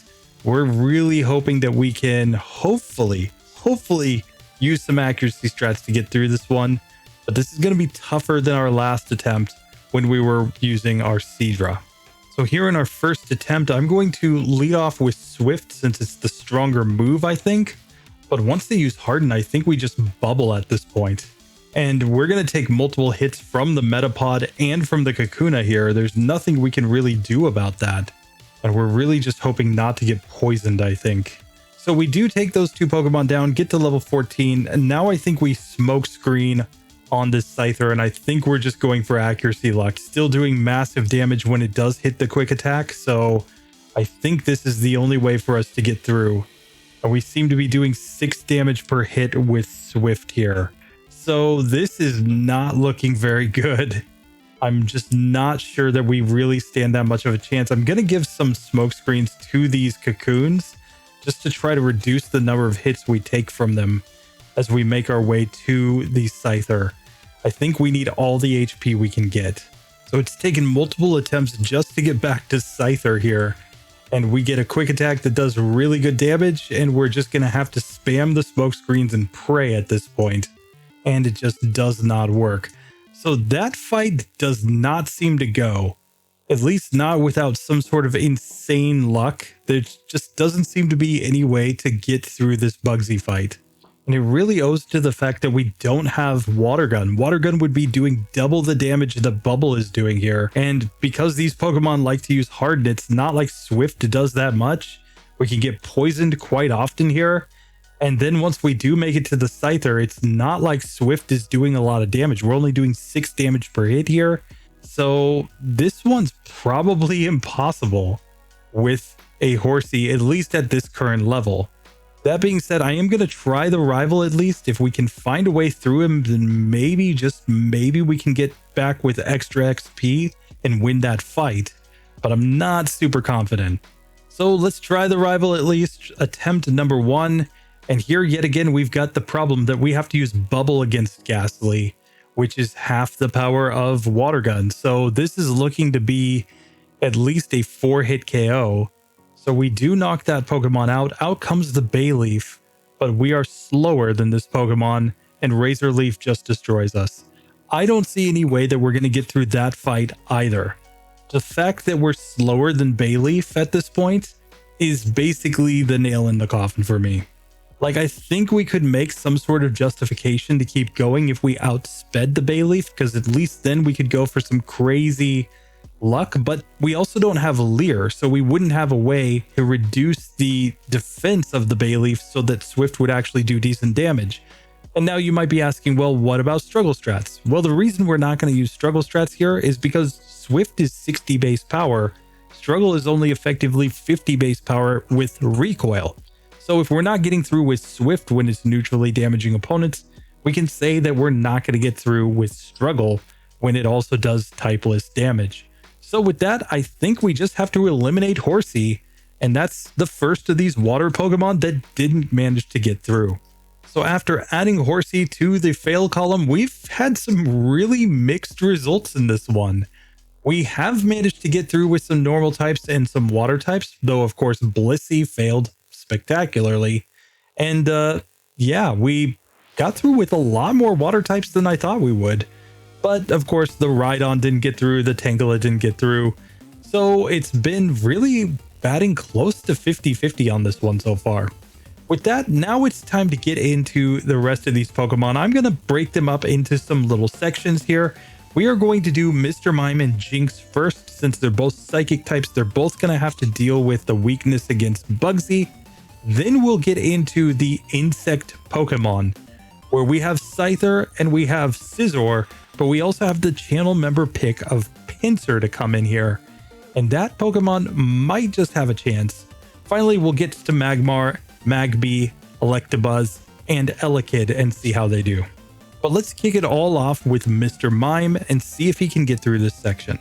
Now, of course, Mr. Mime is very interesting here in that we have access to Barrier already. We have the move Confusion, and I'm pretty sure by the time we get to either of these bosses, we're going to have Substitute.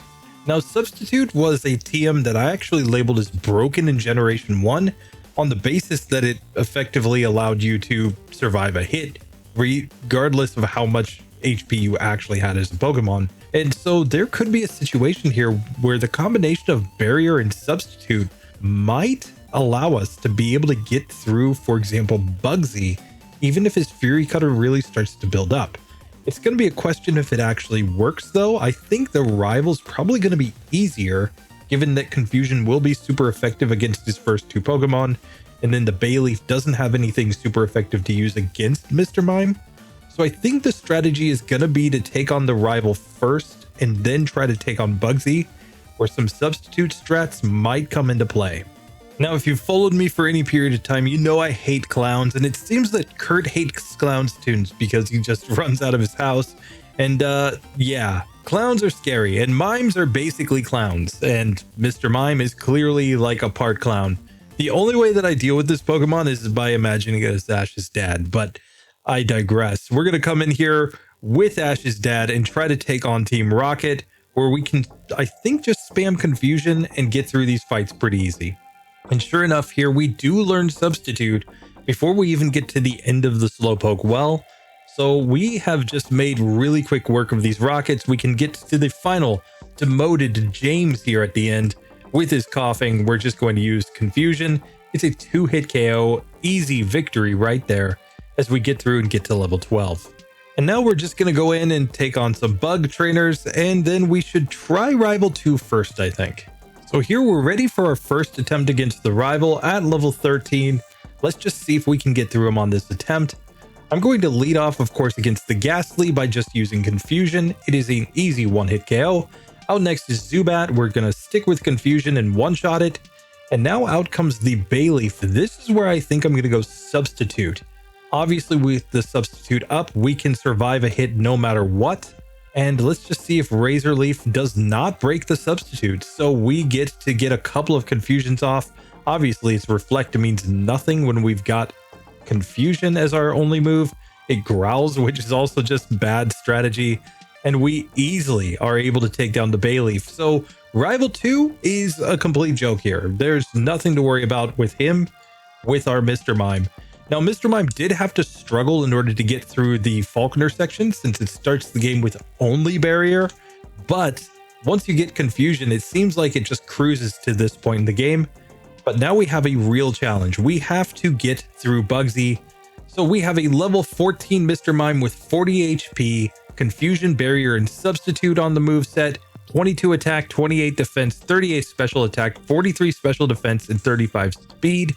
We're reasonably fast. We've got a nice special attack stat. I think this should work out.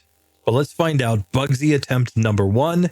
So first things first, against the Metapod, this is where I'm going to set up all of my barriers. Basically, we just want to get it set up so that we cannot really be damaged. I'm going to set up the Substitute here too. Let's go Confusion. This is going to be a 2-hit KO on this Pokemon, but easy victory. Now out next will come the Scyther. This is where I'm going to go Confusion. We survive the first hit of Fury Cutter. Second hit breaks our Substitute. And I'm not sure if we can survive another one. We can. We do not have enough HP to use Substitute though. So I think we just needed to go all in on Confusion there. Let's try this again. So back to the Scyther. I'm just going to go all in on Confusion. Obviously, there's a chance to confuse this Pokemon here. We're going to get the heal, and we do knock it out there and get to level 16. We learn Meditate, and now out comes Kakuna, but we know Confusion, so it's a 1-hit KO. And just like that, we managed to get through Bugsy in just a couple of attempts there. Really not too bad. All you need to do is set up the barriers and substitutes at the beginning on the Metapod, and then just spam attacks from there. Obviously, if you confused the Scyther, you would have an even better chance of getting through. But Mr. Mime, really not a slouch. He's kind of scary, but he's gonna scare all of Johto, it looks like, as a pretty reasonable psychic type. Anyway, that does it for this Pokemon. Now we have to try Jynx, who is also a psychic type, and I expect to struggle pretty hard in this section. Let's see if she can get through or not. So anybody who's watched RBY Pokemon challenges will know about the legendary Auntie Olga, the scariest Pokemon in the history of the game. Of course, some people say it's Mr. Popo's wife, but for me, this Pokemon was always about the auntie who tried to kiss you at the family gathering as a kid. That sounded really bad. You know when the auntie who like wants to kiss your cheeks and whatnot as a little boy. It's like the horror story of every child. So yeah, Auntie Olga is kind of OP, I think, because we do have Powder Snow, we've got Pound, we've got Lick, we've got Lovely Kiss. It's all kind of horrifying, but I think it will be enough to get through this section. The real problem that we have with this Pokemon is that we have terrible defense, and we don't have something like Substitute to try to get through the Scyther. So I think we're going to have to rely on some Lovely Kiss luck, which isn't going to be great, but if we can land a Lovely Kiss, we may be able to make it through. But for now, we're going to come see Kurt, and he's going to run away from our Auntie Olga before she can give him a kiss. And it seems like maybe there was some delayed action because now he's just kind of down here in the well and he can't do anything. Oh, Auntie Olga, you're terrible. The sleep and pound strats, guys, come on. Anyway, we're going to come here and fight against these rockets, and I think we'll get through just fine. Let's just see how they go. And sure enough, even Team Rocket just can't stand up to Auntie Olga. We've come to James, and he's going to be running in terror very soon as she gives him a lovely kiss to put him to sleep.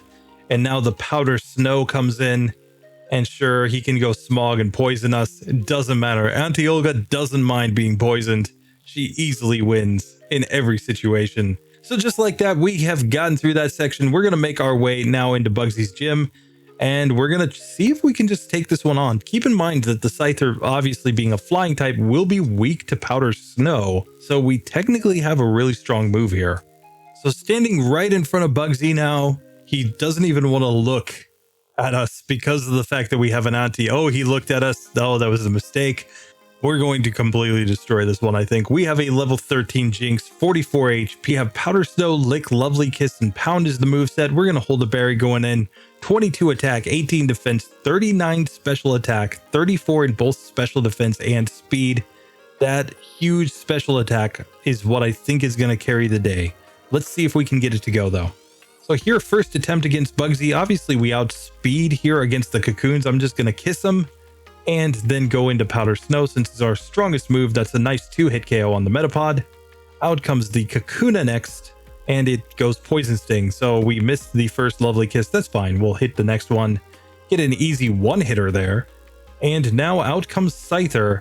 It starts Fury Cutter, but we put it to sleep. And now we're just going to go Powder Snow here. And we did nearly half. It turns out to be a 3-hit KO, but Bugsy never stood a chance. A little boy just never could really stand up to an auntie. Come on. The terror, crazy auntie. Anyway, now that we've gotten through that, it's time to fight against our rival. And this one, I think will be okay. Obviously, we're up against the Cyndaquil line here because we're weak to fire. But if we can outspeed and just put that Quilava to sleep, we should be perfectly fine. So first things first, against the Ghastly, we're going to lick it. Oh, he withdrew the Ghastly. So now Powder Snow on the Zubat. That's an easy 1-hit KO. Quilava comes out. We're just going to kiss it first. And now we're going to take it to Pound Town. Pound did 7 damage. This is a 7-hit KO with Pound. Obviously, it's going to use Ember whenever it wakes up. Fortunately, we do have really good special defense as well, so we tank that Ember just fine and we pound it down. Now comes Ghastly. We're just gonna lick it, and it uses Spite on our lick, but your Spite, it's no effect here on Jynx. Come on. So we easily win that one, and it turns out that neither Mr. Mime nor Jynx really have any troubles in this section. Now, of course, looking ahead, we're going to get Ice Punch via TM when we get to Goldenrod.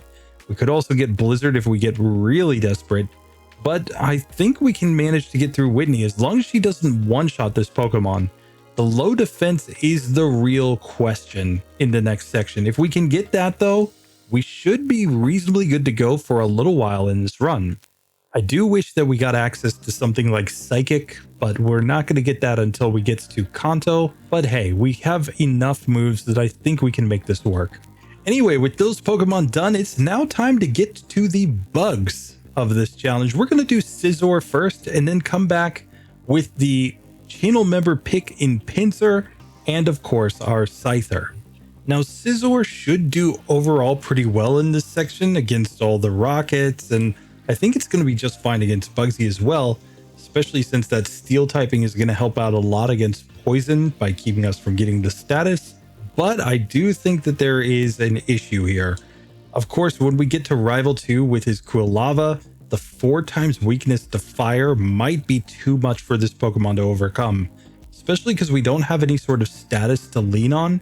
We probably are just going to take multiple hits from Ember, and that could be too much for this one to get through. But first things first, we're going to make really quick work of the Slowpoke well. I don't think it's going to be too hard, but let's just see if we can get through or not. And with no difficulty whatsoever, we get to James at the very end here, where I think we're just going to spam the quick attack. I don't think we even need to go for Leer here, just because it's not like his moves are going to do anything to us. So we easily win, get to level 12, and we learn Pursuit. So that's how we're going to have a move that can actually hit ghosts here.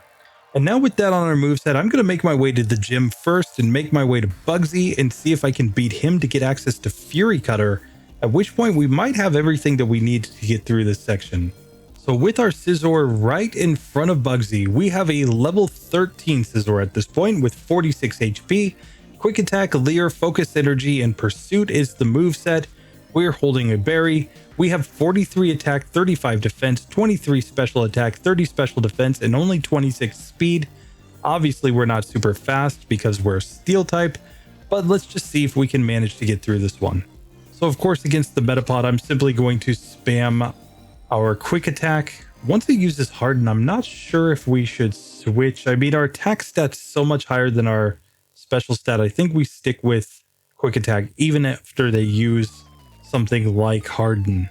So we make it to the Scyther on the first attempt here, and I'm going to give this one a Leer and now go for the quick attacks here.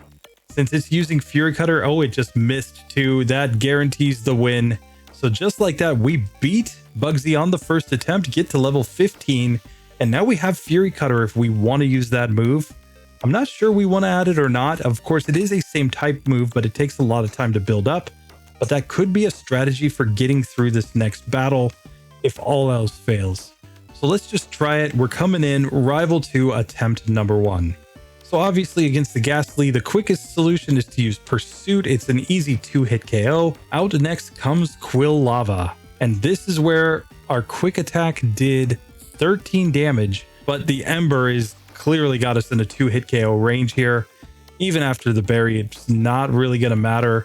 So I think this is where, in theory at least, something like Fury Cutter could actually get us through this. So I'm going to go in with Fury Cutter in the place of Focus Energy. I think Leer might still be more useful, just because Focus Energy, while yes, it does raise our critical hit chance, it doesn't raise it that much. Not enough that I think it's worth keeping that move. So here against the Ghastly, I'm going to use Pursuit once on it, and then I'm going to try to use Fury Cutter over and over again. Obviously, the problem is that it can put us to sleep. But here we do knock it out. It took a couple hits, and we are slower than Quilava. That is another massive issue. So we clearly need to build up more Fury Cutter if we're going to be able to get through this one.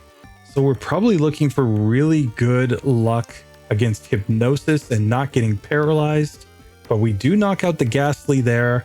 Here against the Quilava, we do manage to one-shot it now. And now we are going to get a quick heal.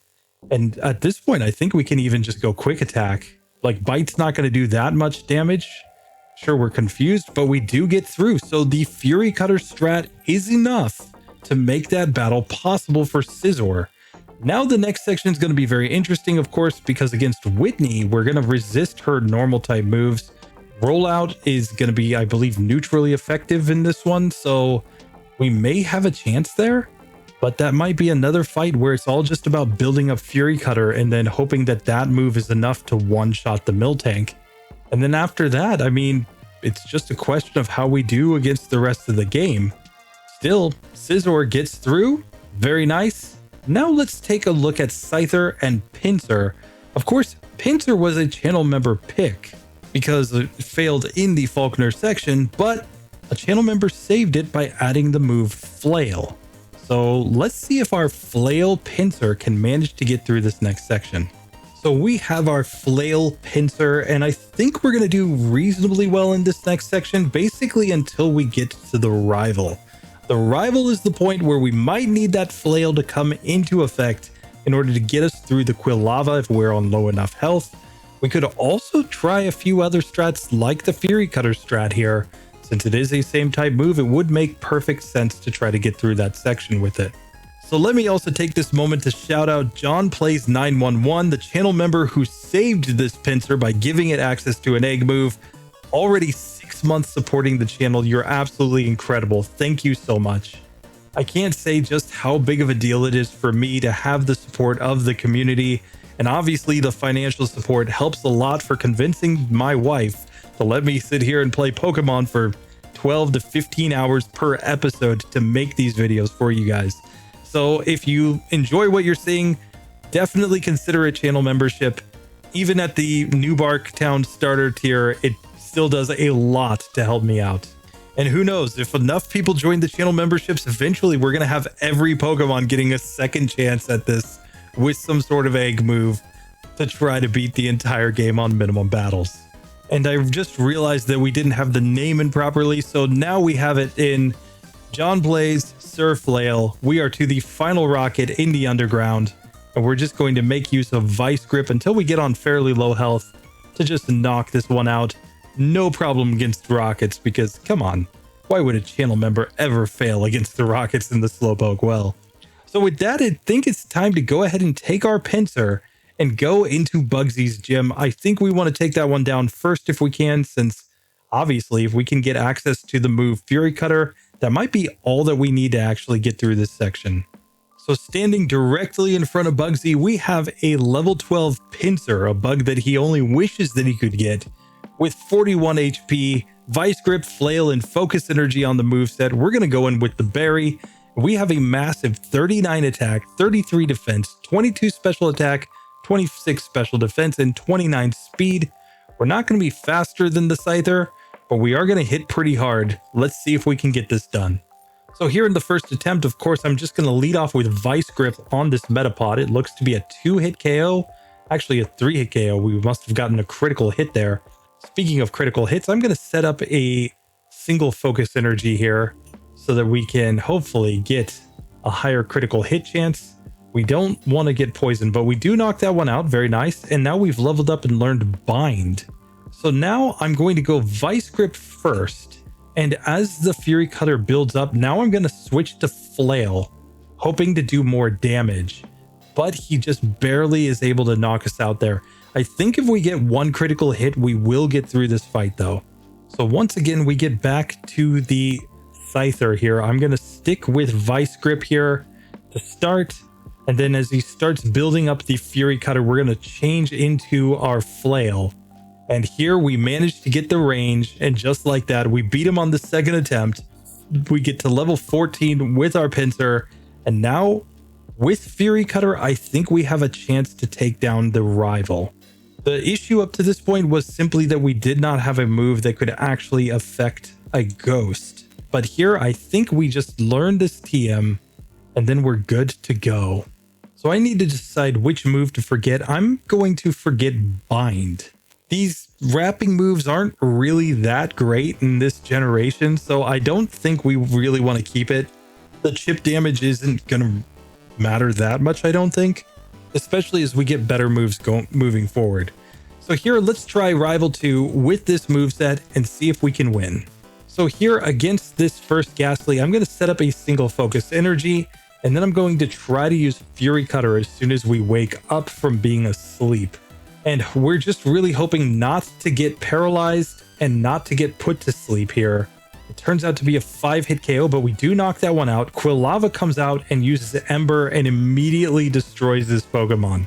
That is probably the biggest issue, is going to be health. So I'm going to give a berry just in case. We probably don't survive even with the berry, but let's just see. And we are in a speed high here, so we can outspeed the Quilava, but we didn't quite knock it out with the Fury Cutter here. We survive though. Can we win another speed tie? We do, and the Vice Grip knocks it out. So now on to this Zubat. I'm just going to use Flail here. There we go. So just like that, John plays 911. God, always playing on 911, guys. But we get through this, no problem.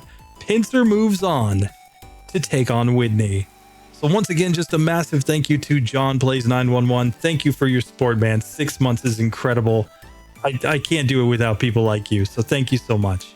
Anyway, with that being done, now it's time to see if Scyther can manage to get through this section. Will we be able to roleplay going forward as Bugsy to probably get crushed by Whitney? But that's a story for another day. For now, let's just see if we can find a way through this section of the game. So in some senses, I expect Scyther to be better than Scizor. Of course, we're not 4 times weak against fire here, so we should be more survivable in theory against the Quilava. That being said, we also aren't going to resist all the physical damage as well. So it could really be a situation where we end up in a bad spot somewhere else. We're just going to have to see. We do have the advantage of having access to Swift if we need it. We didn't use it with Scizor, but in this case, having access to a 60 power move might actually be really, really useful if we find ourselves in a tough spot. And since this Pokemon is already super fast, it's not like Quick Attack is necessarily required here, whereas Quick Attack is a little bit better on Scizor since it's slower. Now, I don't expect us to have any trouble here in the Slowpoke well, however, so I'm just going to spam my Quick Attack and easily get through these grunts. And of course, we easily make it to Jamesy Proton at the end, where we should be able to just spam our Quick Attack, but let's see. And yes, we seem to be doing significantly more damage, so we easily get through there, get to level 12, and get Pursuit. So now let's just take on a couple easy trainers and make our first attempt at Bugsy. And just quickly to check the tail of the tape, we're at level 13 with 46 HP, Quick Attack, Leer, Focus Energy, and Pursuit as the moveset. And we've got 38 attack, 30 defense, 23 special attack, 30 special defense, and 37 speed. Let's see if this is going to be enough.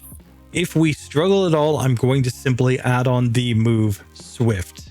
So here in the first attempt, I'm going to set up my Focus Energy first at the beginning of the battle. And now we can just go into Quick Attack against this Metapod. I don't think it's going to be able to do that much to us. So we knock it out in 4 hits. Out comes his Scyther. I'm going to give it a Leer and now go into the Quick Attacks, keeping in mind that this Pokemon, we are resisting its Fury Cutter, but we just barely missed the range to knock it out with 4 HP remaining, so maybe 1 critical hit would have done the job. Let's see if we can get it this time. So this time he sends out Kakuna second, and we're just going to stick with our Quick Attacks, and we knock that one out. Very nice. So now I'm just going to go all in on Quick Attack here. We're doing 8 damage per hit, meaning this becomes a 7-hit KO at that point. So it's pretty clear we need some sort of critical hit luck here if we're going to get through. We got a crit there and it didn't work out, so maybe we do need to go for the Leers on that one. So here I set up the Leer and we get a couple of nice critical hits, and Quick Attack knocks out the Scyther. So now we've got decent health going to Kakuna. So yeah, it's just a matter of getting those critical hits, and with that we can in fact get through this battle. So Bugsy goes down, and now I think it's all just about getting through that Quilava. We have a template, we just need to use the move Fury Cutter, and I think we can make this work. So once again, I'm going to forget Focus Energy in order to learn Fury Cutter. I think it's the best strategy, and let's see if we can get through our rival. So rival 2, attempt number 1. There's nothing to do but set up the Fury Cutter. We really don't want to get paralyzed, and we got paralyzed. So obviously this is a reset, and I should have healed going into that fight too. So this might be a case even for like a paralyzed Cure Berry. I don't know, let's try it. So this time we do knock out the Ghastly. He sends out Quilava. We don't quite get the range, but he goes Leer, so we can just quick attack and knock that one out. The fact that he went Leer means that Ember wasn't going to one-hit KO us. He'll use other moves when it's not going to be a one-hit KO, and now we simply spam the quick attacks and get through the Zubat. So on the second attempt, Rival 2 goes down. And just like that, we are moving on with Scyther here, adding another Pokemon that I think might really struggle against the rollouts from Miltank. But if we're faster than Miltank, which I'm not sure if we will be or not, there's a possibility that we could build up the Fury Cutter and knock it out. And if we do that, then we might have a chance to go reasonably deep in this challenge. But for now, good work for Scyther. We have just a few Pokemon left. Let's get into the final 4. Electabuzz, Magmar, and Magby are all still legitimately in the challenge. And of course, we have to give a big thank you to the man formerly known as Marvelous Racing, who is now Pokemon WWW411 Mark II, for saving the legendary Elekid with Cross Chop. We'll get to that Cross Chop Elekid last. So let's start off with Magmar and Electabuzz, then check Magby if it's still in the running, and we'll finish off with that Elekid. Now, of course, Magmar is kind of OP in this sort of challenge because it starts the game with Fire Punch. Obviously, we're going to crush all of Bugsy's gym. I see no way that we struggle there. So the real question is how we do against the Croconaw.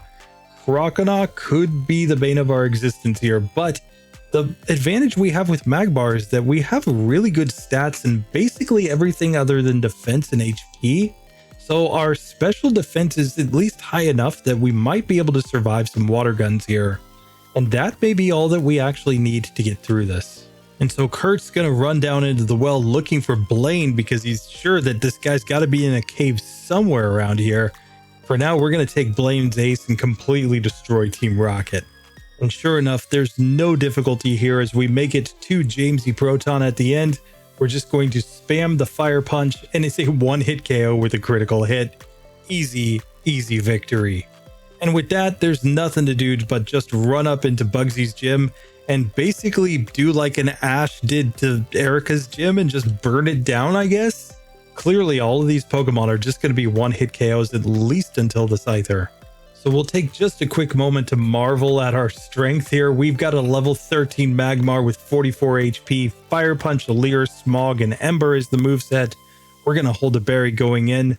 We have 34 attack, 24 defense, 35 special attack, 31 special defense, and 34 speed. I think we've got this one in the bag. Let's just completely destroy these. Let's just see if they're one-hit KOs with Fire Punch. So Bugsy's first Pokemon, of course, Metapod. Get wrecked. Oh, the fire is too much. He sends out Scyther second and he goes for Fury Cutter. And it's going to be a 2-hit KO on this Pokemon, but still never in question. And finally, we've got the Kakuna coming out. It's too slow and it gets one shot. So just like that, we get to level 15 with Magmar. We have completely crushed Bugsy. Now we have to see if we can survive long enough to get through this next fight though. We don't have any really good moves to use against the Croconaw, which means in the worst case, we might even have to go with Mudslap strats here. And that could be terrible, but we're going to try it. Let's start off with just what we've got and see if we can manage to get through or not. So of course, against Rival 2's Ghastly, I'm just going to Fire Punch it, and that is a one-hit KO. Out comes the Croconaw. Now let's just see what Fire Punch does here. We did 12 damage. So this is going to be a 5-hit KO on the Croconaw without a crit, and it did 16 damage to us with the water gun. So this might be just a matter of getting a critical hit here to get through this one. Since we are faster, we had it all the way down to 6 HP remaining. So I think this one might be possible even without adding a TM. We might simply need to get a burn or to get a critical hit.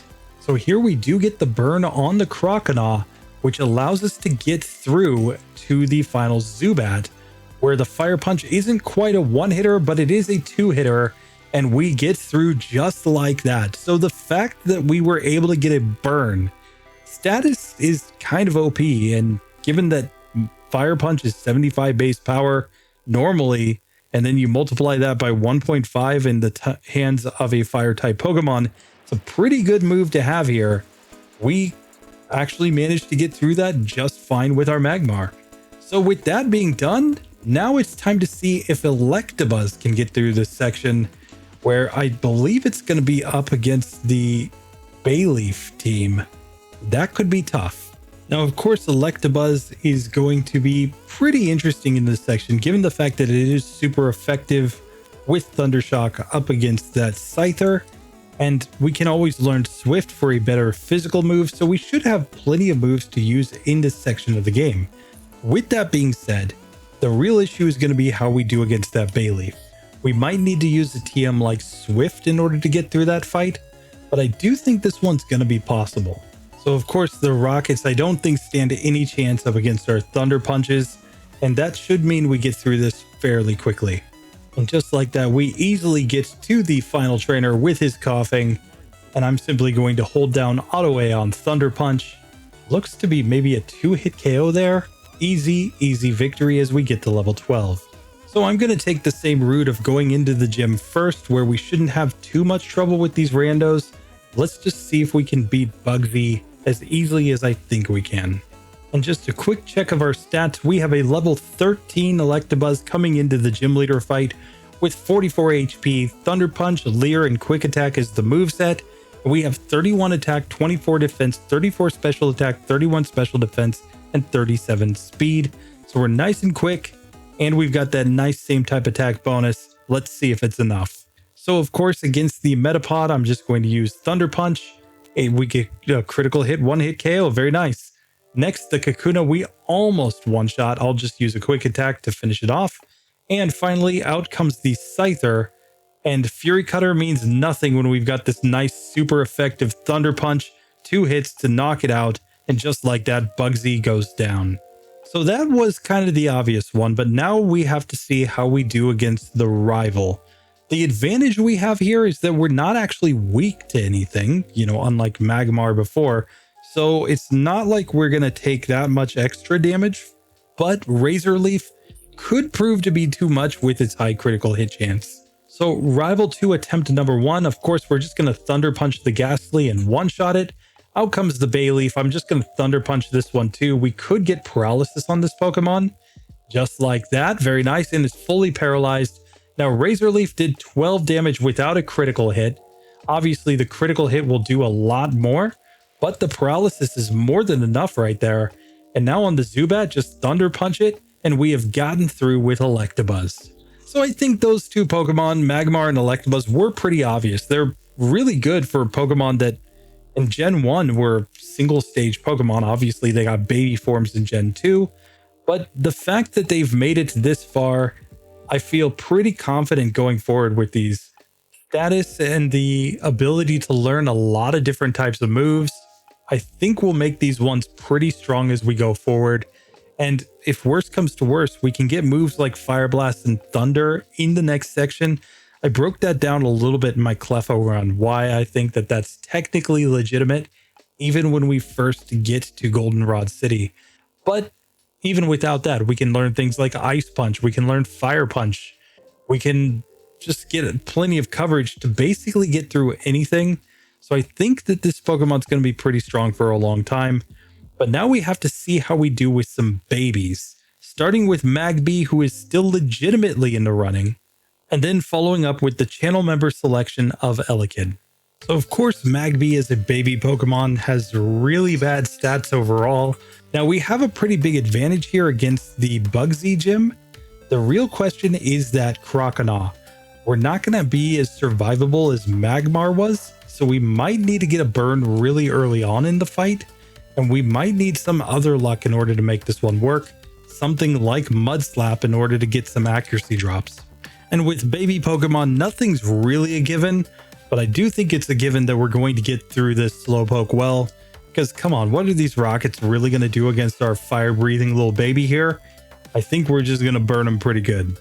And it turns out that I'm wrong. Even here against the very first rocket, we're actually getting beaten here by these Rattatas. So I'm going to add Mud Slap on right here and just see if this helps.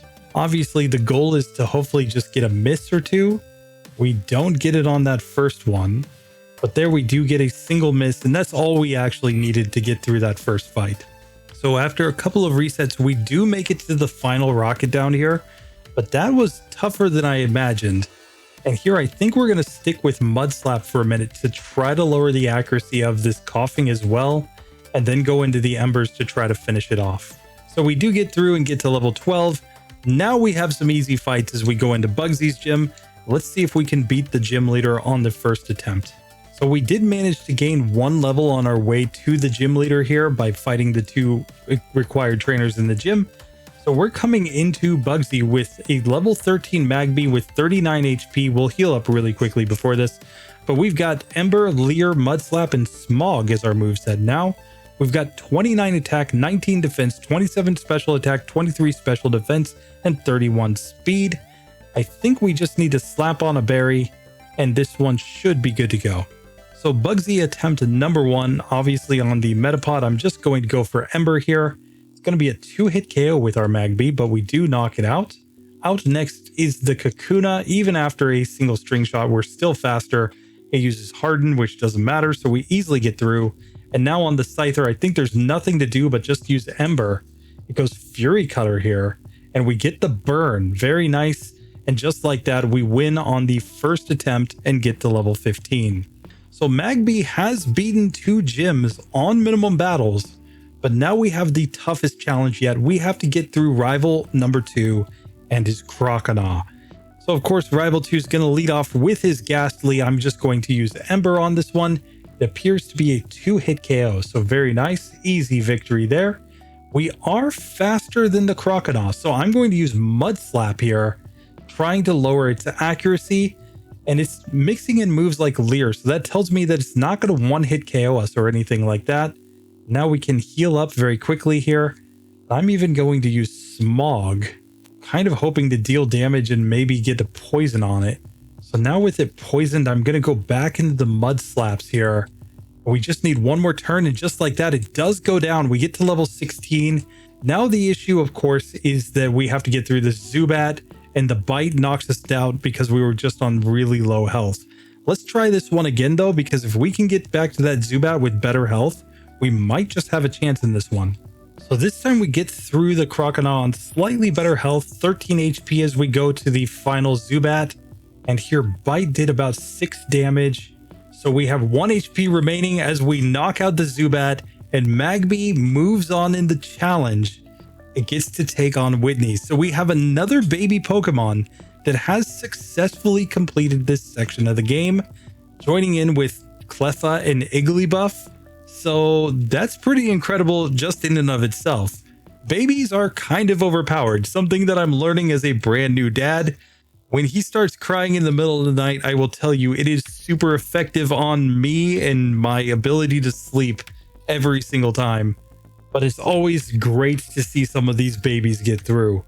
Now, with that being said, we have the final baby Pokemon, channel member Pokemon 411, Pokemon WWW411 Mark II. We are coming back with your Elekid with the cross chop.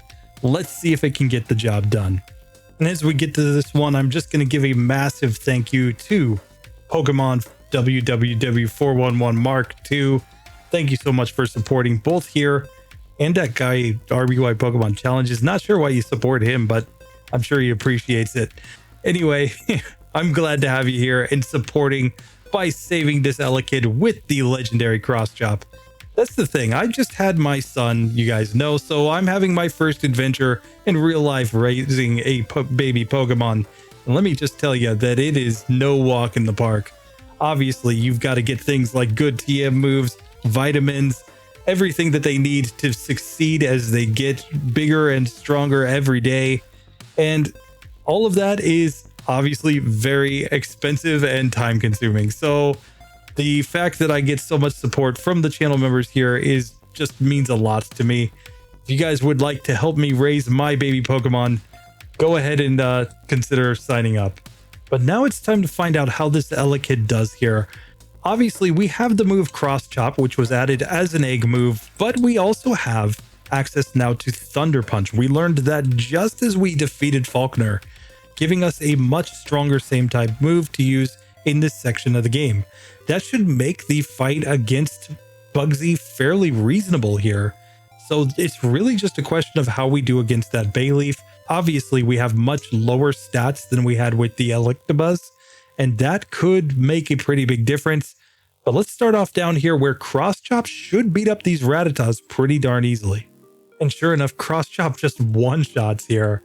So as long as it hits, we're going to get through these pretty darn easily. And just like that, we're to Jamesy Proton with Elekid. The legendary Zap Chop is just going to Thunder Punch here. We get the Paralysis turn 1, and it's a 3-hit KO to knock out that coughing. So with that section done, let's just go ahead and make our way into Bugsy's gym, get a couple free levels, and see how we do against Bugsy himself. And just like that, we are to the second gym leader with a level 13 Elekid. Zap Chop has 39 HP, Cross Chop, Leer, Quick Attack, and Thunder Punch as the moveset. And we've got 26 attack, 19 defense, 26 special attack, 23 special defense, and 34 speed. Let's see if it's enough to get through on this first attempt. So here against Bugsy, I think there's no strategy other than to just spam Thunder Punch. It's going to be a 2-hit KO here on the Metapod. Out comes Kakuna, where we almost got the 1-hitter, but it's a 2-hit KO. And now out comes Scyther. It goes Quick Attack, we go Thunder Punch. This looks to be a 2-hit KO here, and an easy victory as we get to level 15. And with that done, it's time to take on the rival. I think we've got all the moves that we need. Cross Chop is neutrally effective against the Bayleaf, so if we just use that move and manage to hit, we may be able to get through reasonably well. Only one way to find out, so here against the Ghastly, I'm just going to lead off with the Thunder Punch. Not quite a one-hitter, so close. Out comes the Bayleaf second, Cross Chop. Nearly did half with a crit. It goes Reflect right here. With the Reflect, I'm going to go for the Thunder Punch just to see maybe we get Paralysis or something. We do get the Paralysis, and with it fully paralyzed, we can easily knock it out. Now, out comes the Zubat, the Reflect fades, and we can simply do one Thunder Punch. It wouldn't matter if it had Reflect anyway. So the rival goes down, and hey, when you're a channel member for like 6 months on this channel, you're just way too strong anyway. So Pokemon WWW411 Mark II, thank you so much for your support, man. It really does mean a lot. You're always dropping the knowledge in the comments as well. So appreciate you. Thanks for supporting my channels. And yeah, that does it for this episode. Let's check what Pokemon we got next time and wrap this one up. And just like that, we are getting incredibly close to the end here. So far, we've gotten 96 Pokemon through the first 2 gyms and Rival 2 on minimum battles. 6 Pokemon have used struggle strats. Of course, the channel members are completely overpowered, so they just destroy everything. But 27 Pokemon have failed in this section. So Rival 2 and Bugsy are still doing some work here to thin out the herd. With that being said, I think we've got maybe 3 more episodes in this series before we move on to the Whitney minimum battles section. And next week, we've got some very interesting challengers. We are going to be getting Tauros and Miltank, so we're going to get the chance to have the Battle of the Bulls. Some borderline legendary Pokemon in Gyarados and Lapras are coming in. We are getting our evolutions. Eevee and Vaporeon were the only 2 that actually managed to get through Falkner, funny enough. But we will also get Umbreon and Espeon, Porygon and Porygon 2 if you're into that sort of thing. Then Quillfish, Sneasel, Teddiursa and Ursaring. We've got Magcargo coming in, the Piloswine, Octillery, and we're going to finish it off with the Delibird. This should be a very interesting set of Pokemon, and keep in mind that we do have that Flareon as a channel member pick. Tell me how many of these you think you get through next time. I think conservatively, based on our results today, I feel pretty good about the water types coming into this section. I'm going to be very, very, very worried about Magcargo with that 4 times weakness. I'm not sure that that's going to be very good.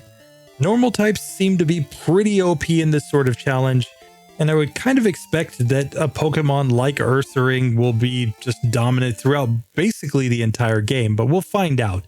Anyhow, I'm going to place a conservative guess that 13 out of 18 get through next time, just based on the results that we've seen so far. But tell me what you think in the comments down below. And with that, it's been another episode. Thank you so much for watching, guys. Appreciate ya. Thanks for the patience. I'll see you in the next video. Later.